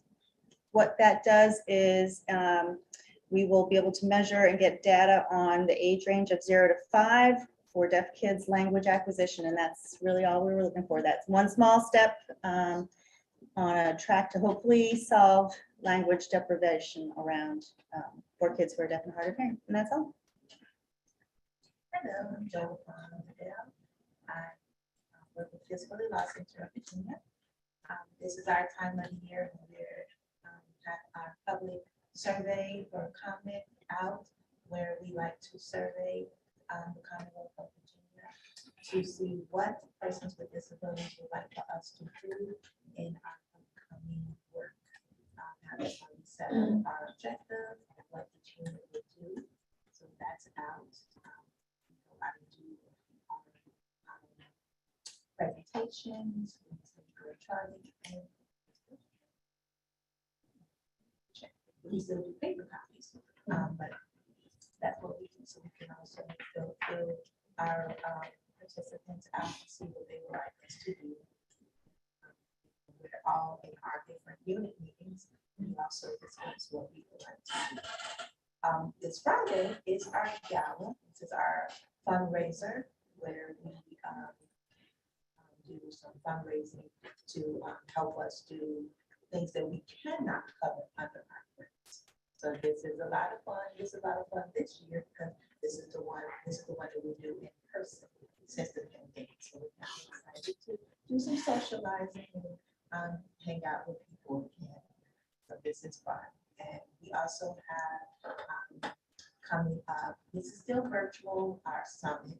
And the summit is what we use to get DLCV's name out there, because even though DLCV has been renamed DLCV because we was the Virginia Protection Act.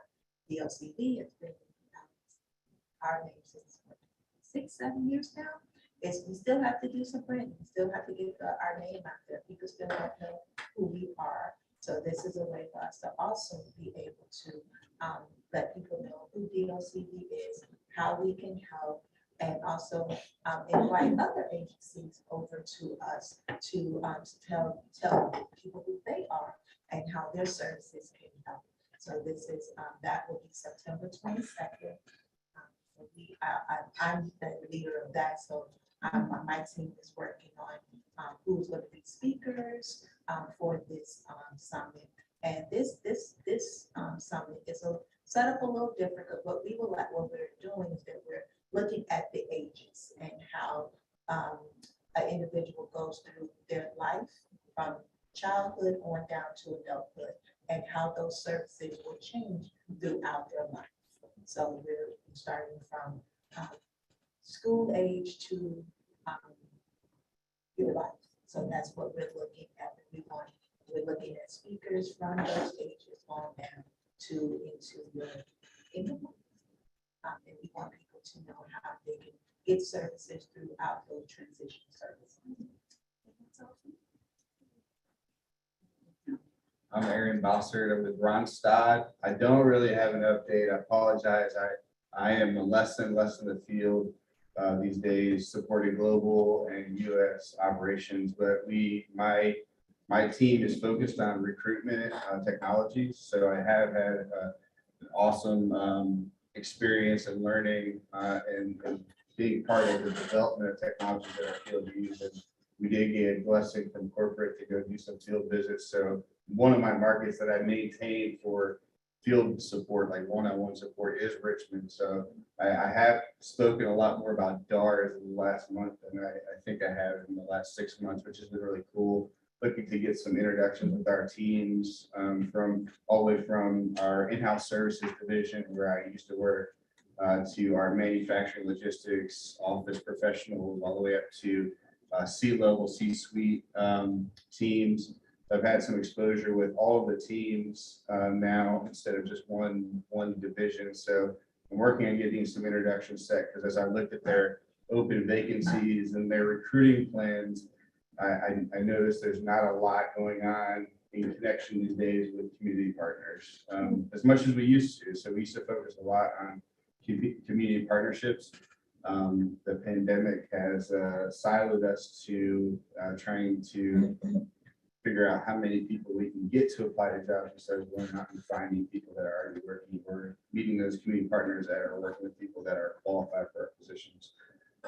That's all I've got. Hopefully I have more at our next meeting because we have another quarterly roundtable coming up. And we've got some things going on with our Abilities in Motion resource group.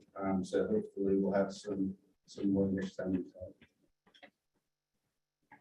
Everybody, I'm Garrett Brumfield. As I said earlier, I do various speaking and disability advocacy work through my motivation movement overcome yours. Since our last meeting, I have had the pleasure of collaborating with several different organizations and several different companies and products to make them more accessible and user friendly for those with disabilities. Can't really go into yet what those are, but hopefully we'll be able to share with you in the future more about them. But something else that I can kind of go into is that I've, for the second year in a row, doing a consulting and mentorship through mentoring other fellows around the country who are trying to build better communities, safer communities, more walkable, less car-centered communities and things like that. So, you know, through my mentoring, I have 2 fellows right now.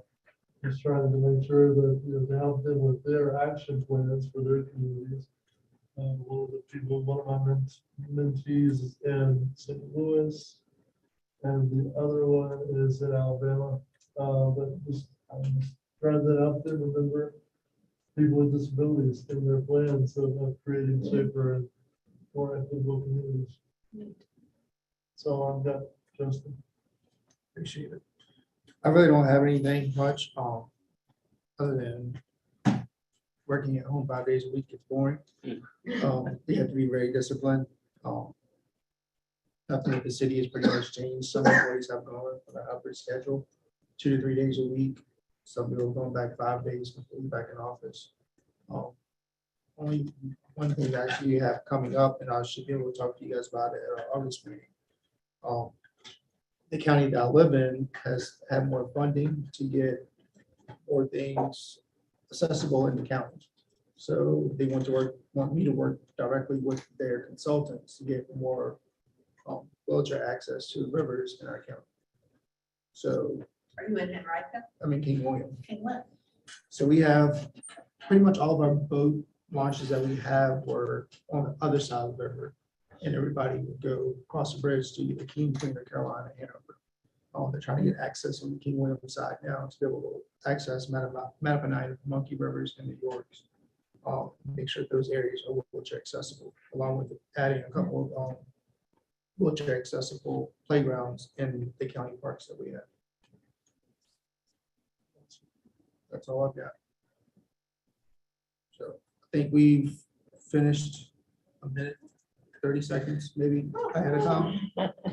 Yeah, something was good. Yeah, just before anybody runs away, I have some certificates to hand out that came from the previous administration. I have a couple people I need to sign and stuff, so don't run away immediately, please. Does anybody have anything else? Hi, everyone. Sorry, this is Billy. This is Billy on the phone. Got a quick second? All right, Billy, let's go. Hey, not too much to update on, but I did want to double back on something the others said about DARS not really being a recognized name, particularly in the business, labor, and industry arena. As we're moving towards the third quarter and the National Disability Employment Awareness Month, I think it would be a good time, maybe Dale, for us to partner to see where we can do more business to business, we'll call it marketing, to really introduce DARS to the business community. One way of doing that, and I've had great success with it, is folks like Missy and folks from the Department of the Blind doing disability education and etiquette training for my employers, accessibility demonstrations, things of that nature, just really to get the name out there for your services. Dale, great, Billy, we can have communications and get that started.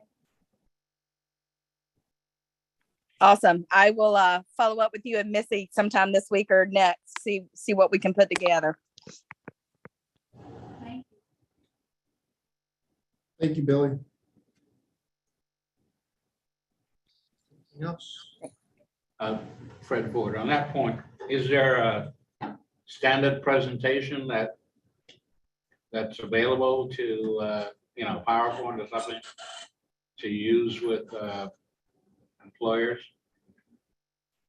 This is Dale, Mr. Ford, we do have a presentation, but what we're doing now, and we will be doing for October is what we call Mayfield training, which is really awareness of disabilities, hiring practices, along with our career pathways grant, and working now for state agencies. Yes, we do have something that we can give to businesses, how it's going about our services. And we have a link, website specifically for our business services. And Plus, we do have targeted employees called business development managers who, as Billy Cook just mentioned someone named Missy, that's Missy Edmonds. She's a business development manager. And Aaron earlier mentioned Wes Seaton. So we have 5 business development managers around the state, and their primary role is to have communication, regular contact with employers. And they provide training, sensitivity training to employers about how to work with people with disabilities, how to hire people with disabilities, how to assure you have appropriate accommodations in place. And October is Disability Employment Awareness Month. And that's the month that we always gear up to provide more training with employers.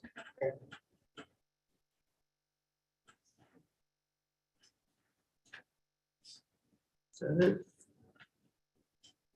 I appreciate everybody coming in today, and this meeting is adjourned. Thank you. Enjoy the rest of this hot day. Take care, everyone. Thank you. Thank you. You too.